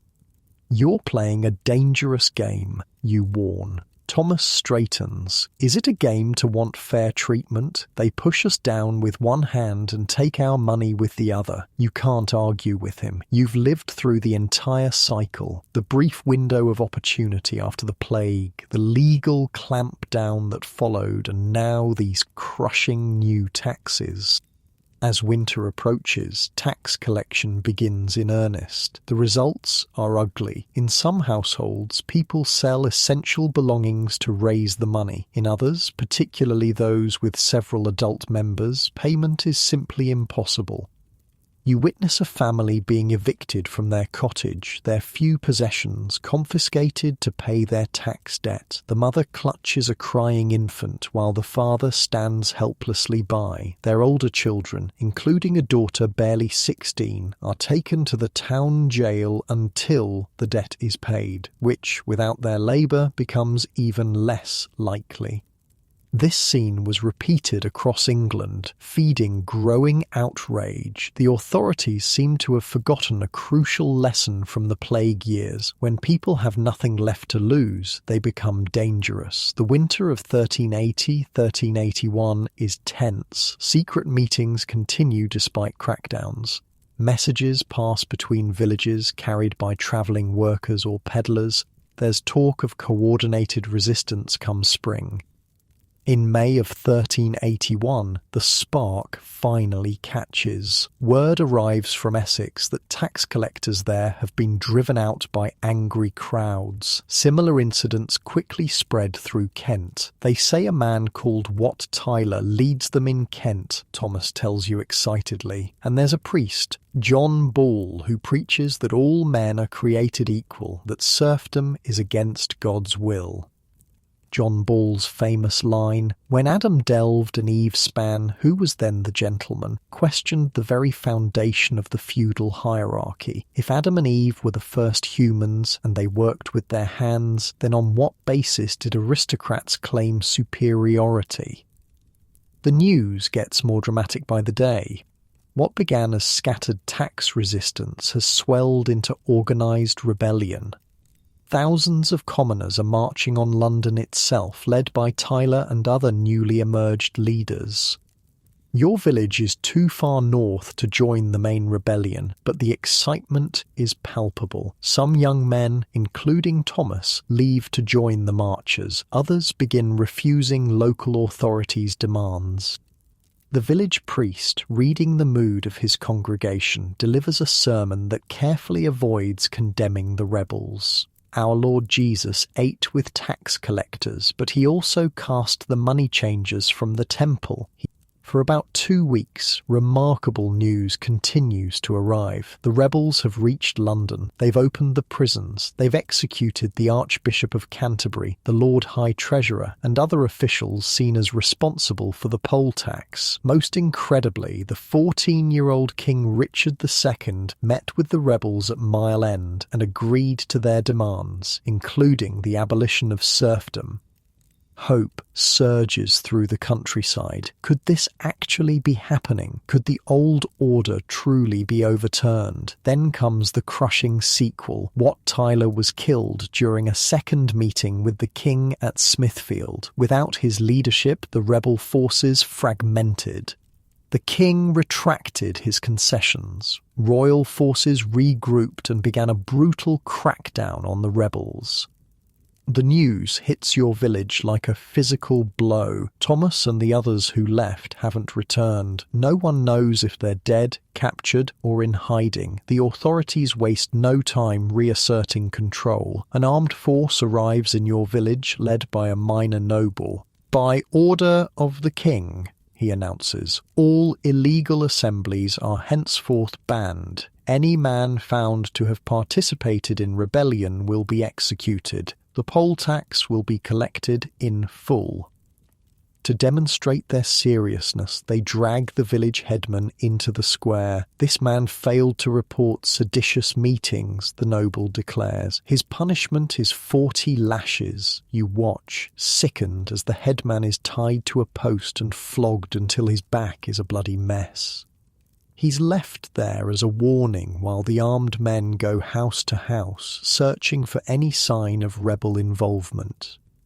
When they reach your tannery, the noble wrinkles his nose at the smell, a reaction you've seen 1,000 times. "Any of your workers join the rabble in London?" he demands. You think of Thomas, who might very well be dead already. "No, my lord, we've been busy with spring orders." He studies you suspiciously, but has no evidence to the contrary. Before leaving, he adds, "The king requires leather for his army's equipment. You'll provide 10 hides, top quality, as a loyalty tax." It's not a request. After they leave, Agnes emerges from where she'd been hiding in the back of the workshop. "You lied to protect Thomas," she says quietly. "I did, you admit, though I may have damned myself in the process." She takes your hand, her skin papery with age. "This isn't over," she says with surprising conviction. "They've won today, but they've shown their fear. They wouldn't bring armies to crush peasants if they weren't afraid." In the weeks that follow, the extent of the repression becomes clear. Hundreds of rebels are executed. Those who can't flee are forced to identify their leaders. Communities are collectively punished with special taxes and loss of traditional rights. But Agnes was right about one thing. The authorities' response betrayed their fear. The rebellion had come shockingly close to success. For a brief moment, the common people had forced the most powerful figures in the realm to listen to their demands. One evening, as you're closing up the tannery, a hooded figure slips inside. When he pushes back his hood, you're startled to see Thomas, thinner, with a healing scar across his forehead, but very much alive. "Thomas, your grandmother's been sick with worry. I couldn't come back until now," he explains. "They were hanging anyone who'd been in London. Were you there? Did you see the king? Despite yourself, you're curious about events you've only heard described second-hand." I was there when the Savoy Palace burned, he says, naming the luxurious London residence of the King's uncle, John of Gaunt, which rebels had destroyed. I saw the Tower of London opened and the prisoners freed. For 3 days London belonged to the people. His eyes shine with the memory, despite the rebellion's failure. And now, you ask? His expression darkens. Now I'm a wanted man. I need to leave England. There are ships in the northern ports taking wool to Flanders. I thought perhaps with your connections to the merchants you should refuse. Helping him could mean your own death if discovered. But you remember being his age. Remember the hope of those early post-plague years when it seemed the old order might truly change. I know someone, you say finally, a wool merchant who owes me a favour, but you'll need to hide until arrangements can be made. For the next week, Thomas hides in your cellar while you contact the merchant. Eventually, a plan is made. Thomas will be smuggled out disguised as the merchant's servant bound for Bruges. The night before he's to leave, you sit together sharing a jug of ale. Do you regret it, you ask, joining the rebellion? Thomas considers the question seriously. We failed, he admits, but for a moment they saw us, not as serfs or labourers or tanners, but as men whose voices mattered. He takes a drink before adding, "That's worth something." It's a perspective that historians would later validate. While the peasants' revolt was crushed, it left lasting impacts. The poll tax was abandoned. Though serfdom wasn't abolished outright, the practice declined more rapidly in England than elsewhere in Europe. Perhaps most importantly, the idea that common people could organise effectively to demand rights had been demonstrated, a dangerous precedent from the authorities' perspective. Thomas leaves before dawn, and you never learn his ultimate fate, but his parting words stay with you. The world my children will know won't be the same as the one my grandfather lived in. We've changed things even if we don't live to see it. Indeed, though the immediate aftermath of the revolt brought harsh repression, the long-term trajectory couldn't be reversed. The plague had set in motion economic and social changes that would eventually undermine the feudal system entirely, regardless of laws and crackdowns. In France, similar tensions led to the Jacquerie Rebellion of 1358. In Florence, the Ciompi Revolt of 1378 saw textile workers briefly take control of the city government. Across Europe, the lower classes were increasingly willing to risk everything to challenge a system they now recognized was not divinely ordained but humanly constructed and therefore could be changed. As an older member of the community, you're now in an unusual position. You remember both the world before the plague and the tumultuous decades after. You've seen how profoundly society can change, even when powerful forces resist. You understand, in a way the young rebels don't, that change often comes slowly, in fits and starts, with reversals along the way. Later that summer, news arrives that the young King Richard II has dismissed some of the most hated officials responsible for the poll tax. It's a small concession, but perhaps a sign that some lessons have been learned. The village gradually returns to normal, or what passes for normal in this transformed world. The tannery continues its work. New apprentices replace those who've moved on. The rhythms of rural life reassert themselves. But underneath that apparent normalcy, the social contract has been irrevocably altered. The lords and authorities still hold power, but their subjects now understand that power is not absolute. The commons, ordinary working people, have discovered their collective strength, a discovery they will not entirely forget. One afternoon, you're teaching a new apprentice how to prepare a hide for tanning when the conversation turns to the rebellion. My father says it was all for nothing, the boy says. The nobles still rule, we still pay taxes. You think about how to respond, how to explain the complex legacy of those turbulent days. Finally, you say, when the plague first came, it seemed like the end of everything, but those who survived found opportunities no one had imagined before. You run your hand over the leather, feeling its transformation from raw hide to useful material. The rebellion might look like failure now, but it planted seeds. Your grandchildren might yet harvest what we've sown.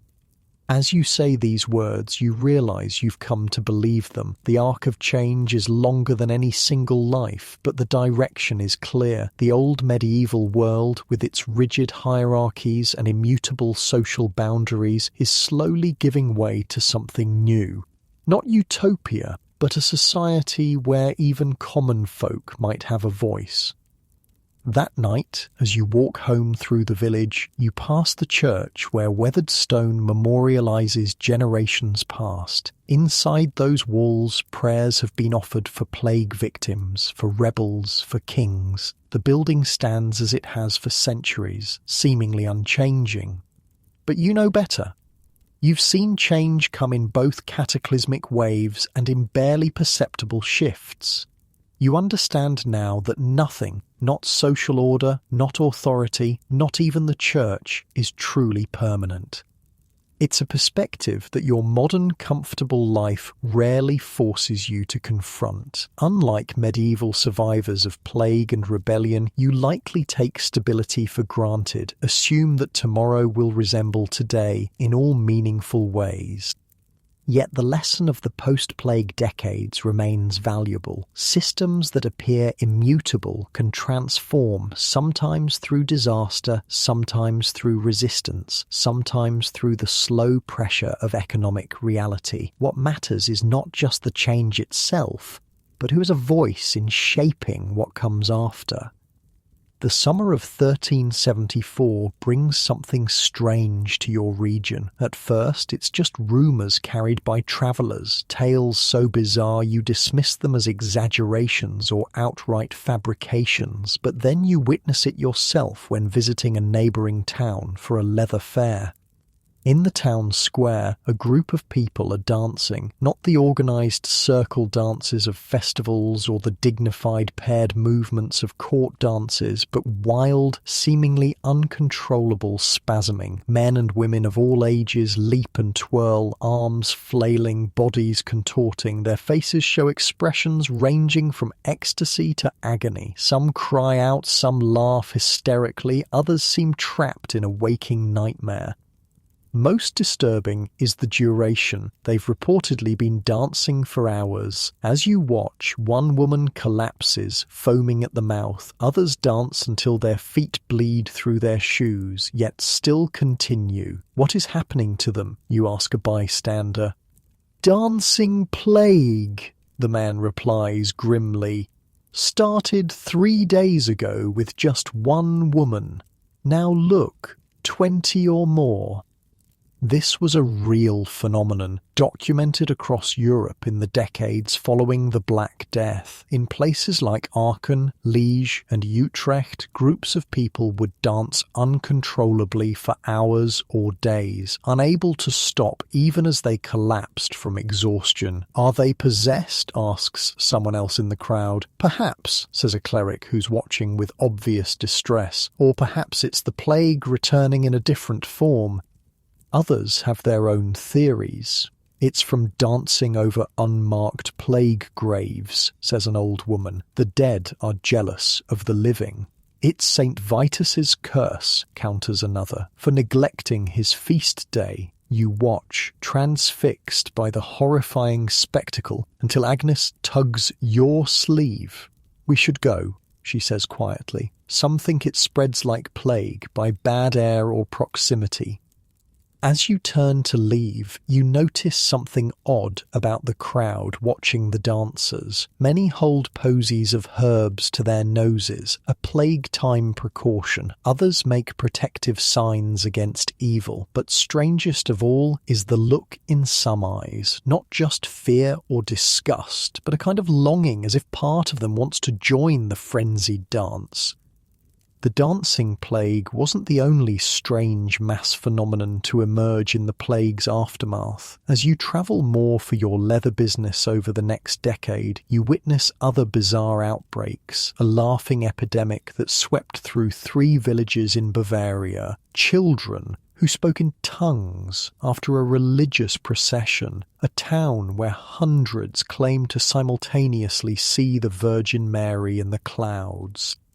Modern historians and psychologists now believe these were forms of mass psychogenic illness, physical symptoms caused by psychological distress, spreading through social contagion, the immense trauma of the Black Death, which killed so many and overturned the social order, created a population primed for such outbreaks.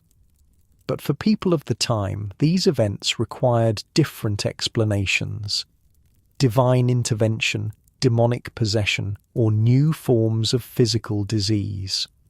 By 1380, now in your 60s, you've developed a reputation as one of the plague-wise, those who lived through the great mortality and gained practical knowledge about survival. Young people sometimes seek you out for advice or stories, especially when rumours of disease surface. Is it true, asks the daughter of the village baker one day, that you can tell if someone will get plague by making them drink sheep urine? My cousin says if it makes them vomit, they're already infected. You shake your head. That's nonsense. No one can predict who will get sick. These kinds of strange folk remedies and diagnostic methods had proliferated in the decades since the plague. Some were harmless, like carrying herbs or reciting certain prayers. Others were dangerous, like consuming toxic substances believed to prevent infection. Then how did you survive when so many died? She persists. It's a question you've been asked many times, and you still don't have a satisfying answer. Was it luck? Some quirk of your body's resistance? Divine selection? You settled long ago on a practical response. I kept away from the sick when possible. I stayed clean. I ate well when food was available. You shrug. And perhaps God wasn't ready for me yet. This blend of practical precautions and religious fatalism characterized much of the post-plague approach to survival. People did what they could through emerging understandings of contagion, while acknowledging that much remained beyond human control. Religious practices had transformed too. You notice it during the Corpus Christi procession that summer, a festival that had actually gained prominence after the plague. The participants include a new feature, flagellants. These men march bare-chested through the village, rhythmically whipping their own backs with leather straps embedded with metal pieces. Blood runs down their skin as they chant prayers of penitence. They believe suffering will protect them from plague, explains the priest, who watches with a carefully neutral expression. The church's relationship with flagellants was complicated. While self-mortification had religious precedent, the movement had grown so large and independent that it threatened church authority. During the initial plague outbreak, groups of flagellants had travelled from town to town, performing public whipping rituals to appease God's wrath. Ironically, their travels likely helped spread the disease further. Though the Pope eventually banned the practice, smaller groups continued for decades. What's striking is how the community reacts to these bloody displays. Some watch reverently, crossing themselves. Others turn away in disgust. A few look almost envious, as if the flagellants have found certainty in an uncertain world through their extreme devotion. That evening in the alehouse, conversation turns to another strange development of recent years, the obsession with death imagery.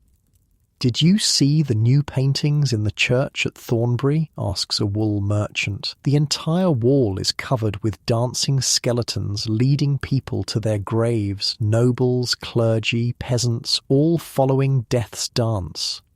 This was the danse macabre, or dance of death, an artistic genre that exploded in popularity after the plague. These images showed death, depicted as a skeleton, choosing victims from all walks of life, emphasizing how no amount of wealth or status could provide immunity. A lesson burned into collective consciousness by the plague's indiscriminate killing. "I saw a similar scene at St. Paul's in London," adds another man. "The skeletal figures seemed to be laughing as they led the living away." The preoccupation with mortality wasn't limited to church art. It permeated daily life in ways both obvious and subtle. Memento mori, remember death, had become a common theme in jewellery, household objects, and even children's toys. Agnes's great-granddaughter, a bright child of 7, shows you her wooden doll, beautifully carved on one side to show a lovely young woman, but when flipped, revealing a grinning skull with worms crawling through the eye sockets. "To remember that beauty doesn't last," the child explains, with disturbing solemnity. "My mother says it helps me focus on heaven instead of earthly things." This morbid sensibility would have seemed bizarre before the plague, particularly for children's playthings, but in a world where death had become so visible and commonplace, acknowledging mortality openly seemed the only honest approach. Even clothing and fashion reflected the post-plague mentality. The sombre, practical styles of earlier medieval periods gave way to more extravagant and even outlandish designs. Men wore shoes with points so long they had to be tied to the wearer's knees with chains. Women adopted towering, horn-shaped headdresses. "Why waste time on modesty when death could come tomorrow?" explains a tailor from London who visits your village with the latest styles. "The rich especially want to display their wealth while they can. After seeing so many nobles buried in mass graves alongside beggars, they're determined to distinguish themselves in life." This eat, drink, and be merry, for tomorrow we die attitude characterized much of post-plague culture. Chroniclers complained about declining moral standards, increased gambling, drinking, and sexual licentiousness. While some turned to extreme religious devotion, others embraced hedonism. By 1385, you begin noticing another cultural shift, an increased interest in the vernacular, the common languages people actually spoke, as opposed to Latin. Books and poems written in English, French, Italian, and German become more available and widely discussed. This too was a plague effect. With so many clergy dead, Latin literacy had declined. Meanwhile, the empowerment of the working classes had elevated their languages. Works like Geoffrey Chaucer's Canterbury Tales in English or Giovanni Boccaccio's Decameron in Italian reflected this new reality. A travelling scholar stops at your workshop seeking leather for book bindings, and you ask about this trend. Before the mortality, he explains, knowledge was tightly controlled by the church and nobility, mostly through Latin, but death made no distinction between those who read Latin and those who didn't. Now people want wisdom in words they can understand. You think about this later as you work on the Scholars' Commission. You never learned to read yourself, but your grandson can, having been taught by the village priest who survived the plague. The idea that knowledge might become more accessible to ordinary people seems like yet another barrier falling in the post-plague world. The 1390s bring another wave of plague to parts of Europe. Though less severe than the initial outbreak, still it reawakens fears and triggers a fresh round of unusual social behaviours. In some regions, authorities order all dogs and cats killed, believing they spread contagion. This tragically removes the natural predators of rats, potentially making the situation worse. In others, towns require travellers to carry health certificates from their place of origin, an early form of public health documentation. Most bizarrely, you hear of communities where plague survivors are treated as both blessed and cursed, believed to have special powers but also potentially carrying lingering contagion. Some are sought out as healers, while others are shunned. They say a plague survivor's touch can cure warts and fever, claims a woman selling amulets in the marketplace. Nonsense, counters a man nearby. My sister survived the great mortality, and the only thing special about her was her terrible singing.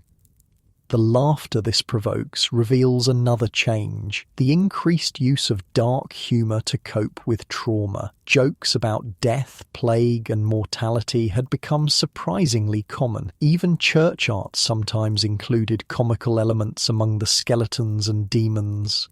This gallows humour served an important psychological purpose, allowing people to process their fears and grief through laughter. It was yet another coping mechanism in a society still coming to terms with unprecedented catastrophe.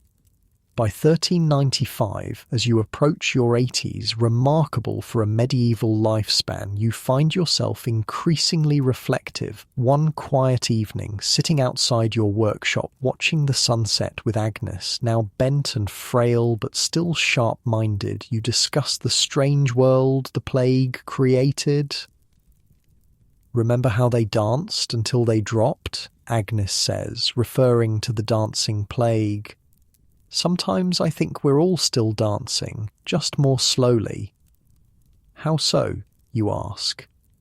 "Rushing about, building, trading, fighting, as if keeping busy enough will somehow stop death from noticing us." She smiles wryly. "But the plague taught us death notices everyone, eventually."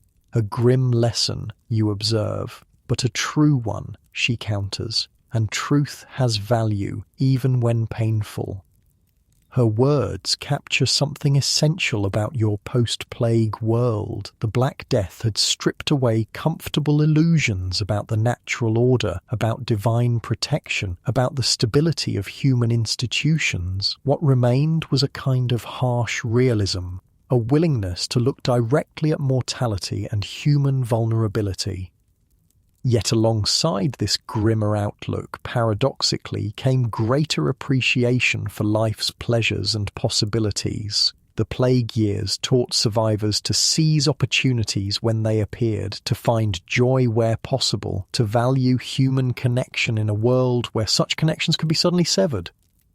You see this dual awareness in many aspects of late 14th century culture. Churches incorporate both terrifying depictions of hell and more compassionate images of divine mercy. Literature explores both the bleakest human experiences and the most transcendent. Music ranges from solemn requiems to surprisingly bawdy drinking songs.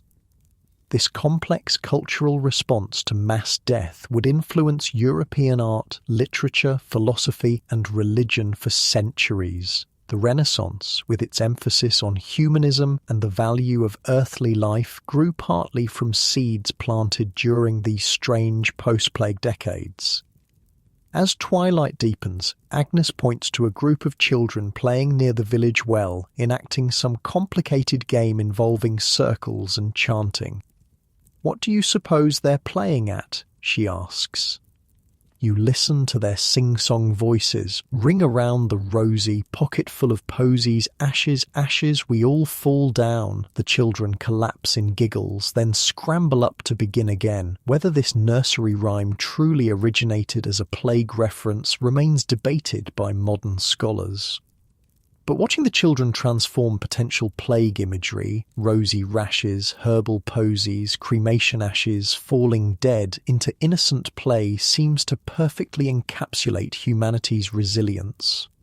"They're playing at survival," you answer finally, "turning our nightmares into their games." Agnes nods thoughtfully. Perhaps that's what we've all been doing in our different ways. As darkness falls completely, you both head inside, moving slowly with the aches and limitations of age. Your cottage, far more comfortable than the home you grew up in before the plague, feels like a testament to how much has changed in your lifetime. Yet for all the material improvements, perhaps the most significant changes were invisible. How people thought about themselves and their place in the world. The plague had demonstrated humanity's fragility, but also its adaptability. It had revealed the arbitrary nature of social hierarchies while simultaneously showing the necessity of community. These contradictory lessons, humility about human power alongside appreciation for human potential, would continue shaping European consciousness long after the last plague victim was buried. As you prepare for sleep, so different from your modern bedtime routine with its electric lights and instant comfort, you reflect on the strange journey from apocalypse to adaptation that you've witnessed. The dancing plagues, death obsessions, and bizarre behaviours were not just footnotes to the Black Death's story, but essential elements of how humanity processed unprecedented trauma. Unlike your comfortable bed tonight, a medieval elder would settle onto a simple mattress, perhaps still occasionally jolted awake by memories of those terrible plague years, yet also carrying the hard-won wisdom that life continues, adapts, and even flourishes in the aftermath of catastrophe. The year 1400 arrives, marking the dawn of a new century. You've lived to see it, though few from your generation remain. At over 80 years old, you're now regarded as a living relic, one of the last who remembers the world before the great mortality transformed everything. Your hands, once strong enough to work the toughest leather, are now gnarled with age. You've passed the tannery to your grandson, though you still visit daily to offer advice and, more importantly, to tell stories. The younger workers gather around you in quiet moments, eager to hear about the old days. "What was it like?" asks a young apprentice, "before the plague came?" It's a question that makes you pause. How to explain a world that no longer exists? The rigid hierarchies, the certainty of one's place, the unquestioned authorities, concepts increasingly foreign to these children of the post-plague world. More orderly, you finally answer. Everyone knew their place and stayed in it. Sons followed fathers into the same trade. Peasants remained bound to the land. Lords and clergy ruled without question.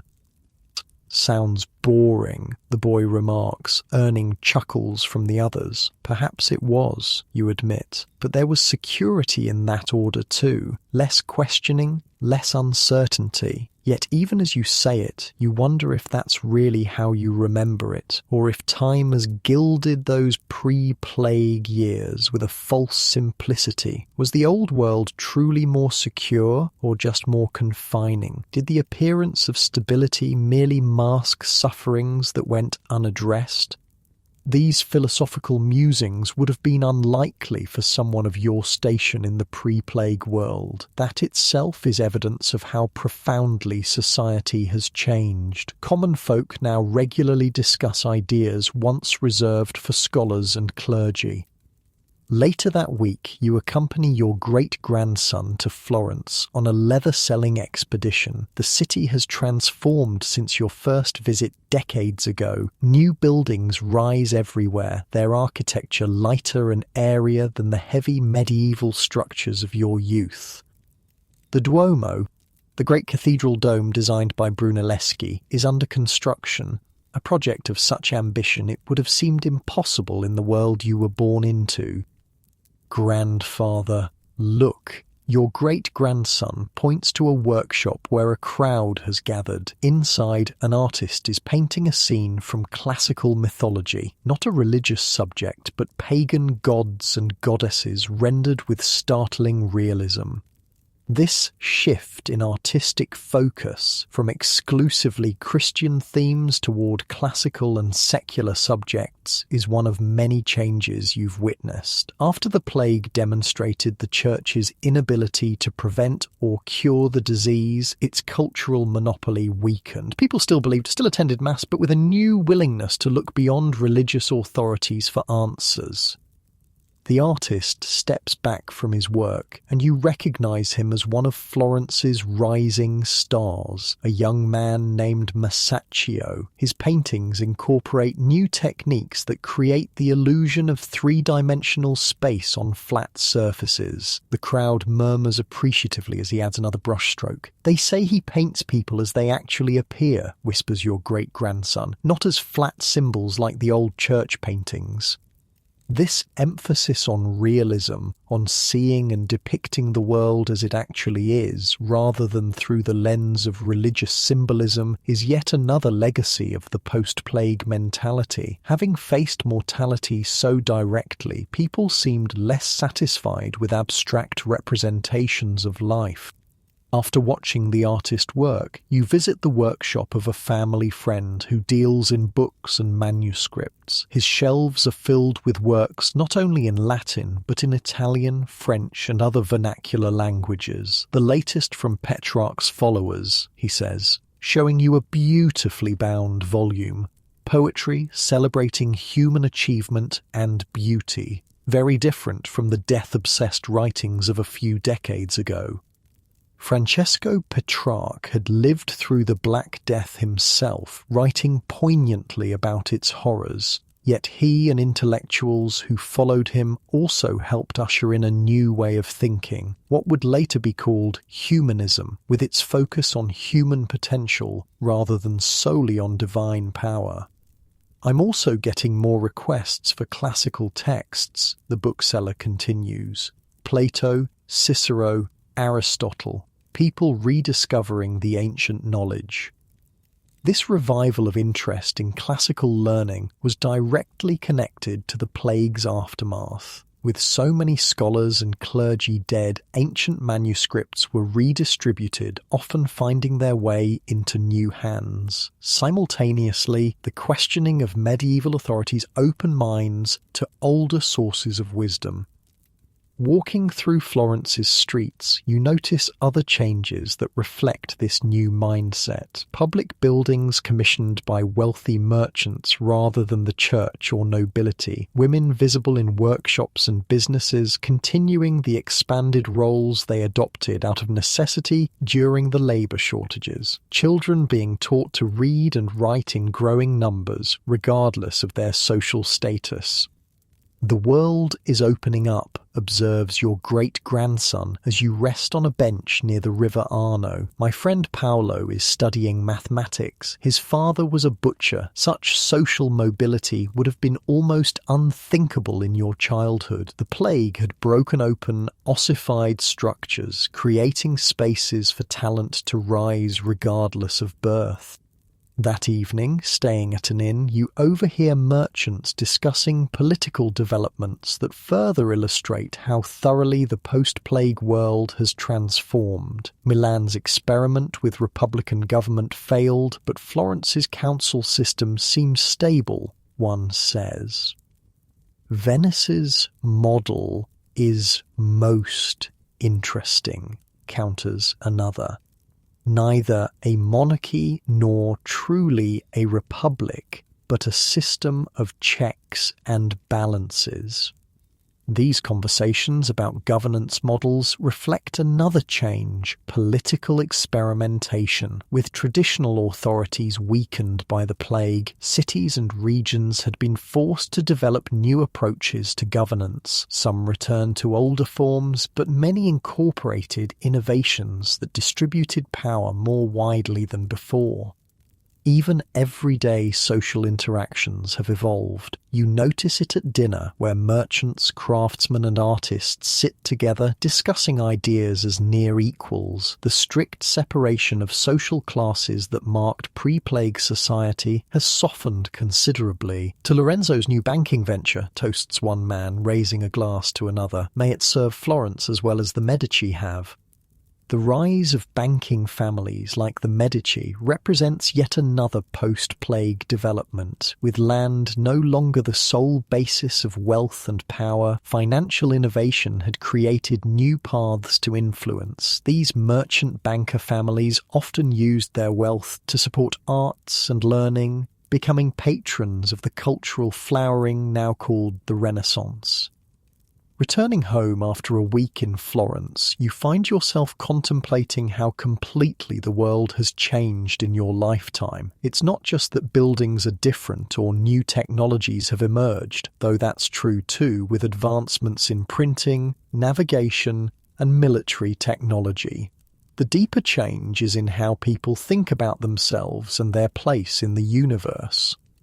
The plague showed us our smallness, you tell your great-granddaughter one evening as she helps prepare your evening meal, how easily we could be swept away. But strangely, it also showed our greatness, how we could rebuild, reimagine, create beauty even from ashes. The girl, barely 15 but already literate and quick-minded, considers this. Is that why there's so much new art and building now? Because we faced the worst and survived? Perhaps, you nod. When half the world died, the survivors had to question everything they thought they knew. Some turned back to old certainties, but others looked forward to new possibilities. This generational perspective, your ability to compare the pre-plague world to what came after, is increasingly rare. As the 15th century progresses, fewer and fewer living people remember the world before 1347. The changes that seemed revolutionary to you have become simply the way things are for your great-grandchildren.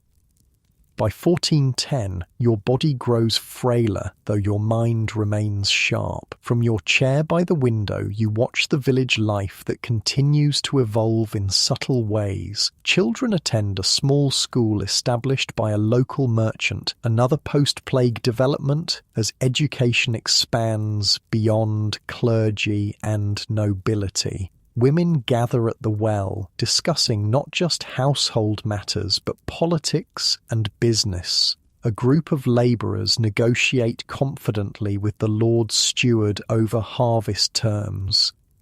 None of these people consciously think of themselves as living in a post-catastrophe world or a period of rebirth, yet every aspect of their lives has been shaped by the plague's long shadow and the opportunities that emerged from devastation. One spring morning in 1411, a visitor arrives, a scholar from the university at Bologna who's travelling through the region collecting stories from plague survivors. There are precious few left to interview. I'm documenting first-hand accounts, he explains, before they're lost forever. Future generations should know what happened, how the world changed. You invite him to sit and offer what memories you can. Some details have faded with time, but others remain vivid. The eerie silence of abandoned villages, the desperate attempts at protection with herbs and prayers, the shocking social reversals as labourers suddenly gained leverage. The most important change, you tell him after hours of conversation, wasn't visible. It was in how people thought about authority, about what's possible, about their own worth. The scholar nods, writing rapidly. That matches what others have told me. The plague didn't just kill people, it killed certainties. And from their grave grew new ideas, you add.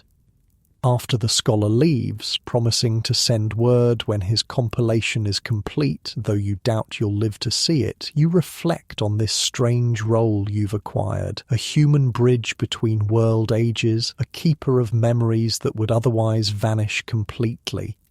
That summer brings news that would have shocked your younger self. The son of a former serf from a neighbouring village has been appointed to a university faculty. Such a leap across social boundaries would have been nearly impossible before the plague reshuffled society's deck. Similar stories abound throughout Europe. The rigid feudal structure hasn't disappeared entirely. Nobility still exists, wealth still concentrates, power still corrupts, but the system has become more permeable, with talent and initiative increasingly able to overcome accidents of birth. The stories you hear from travellers suggest similar patterns across Europe, though with regional variations. In England, the formal end of serfdom approaches. In Italy, city-states flourish under innovative governance models. In Germany, technological innovation accelerates, particularly in Gutenberg's development of movable type printing, which will soon revolutionise knowledge dissemination.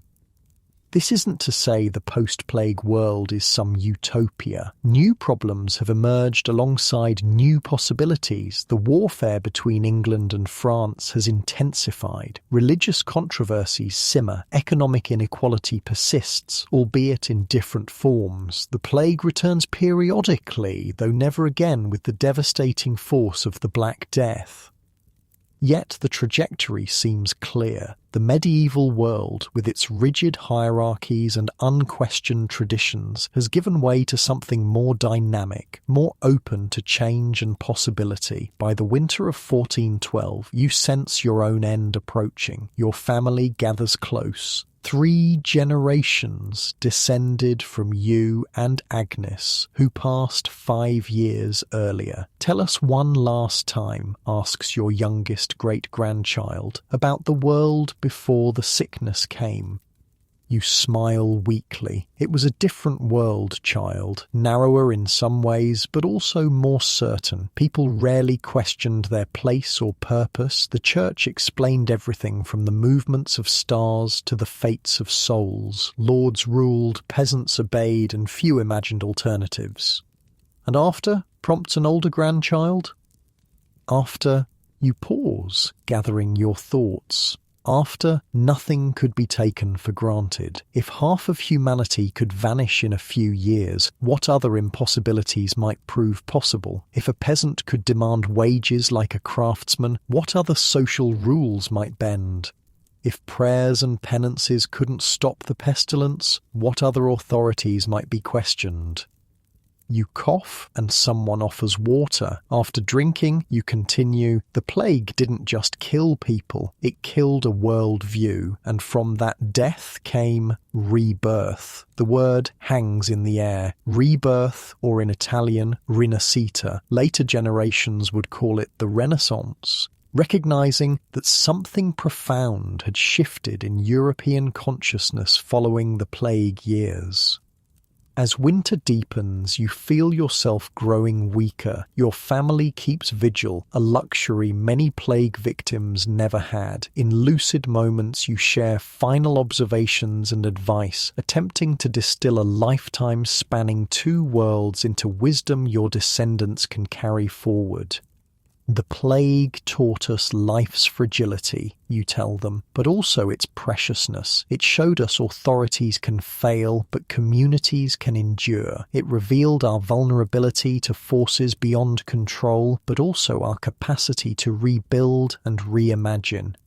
On a cold February morning in 1413, you slip away peacefully, a gentle end contrasting sharply with the chaotic horror of plague deaths you witnessed decades earlier. Your family mourns, but also celebrates a life that spanned humanity's darkest hours and the dawn that followed. They bury you with both Christian rites and some of the newer humanist elements that have emerged, readings from classical philosophers alongside biblical passages acknowledging both spiritual and earthly wisdom.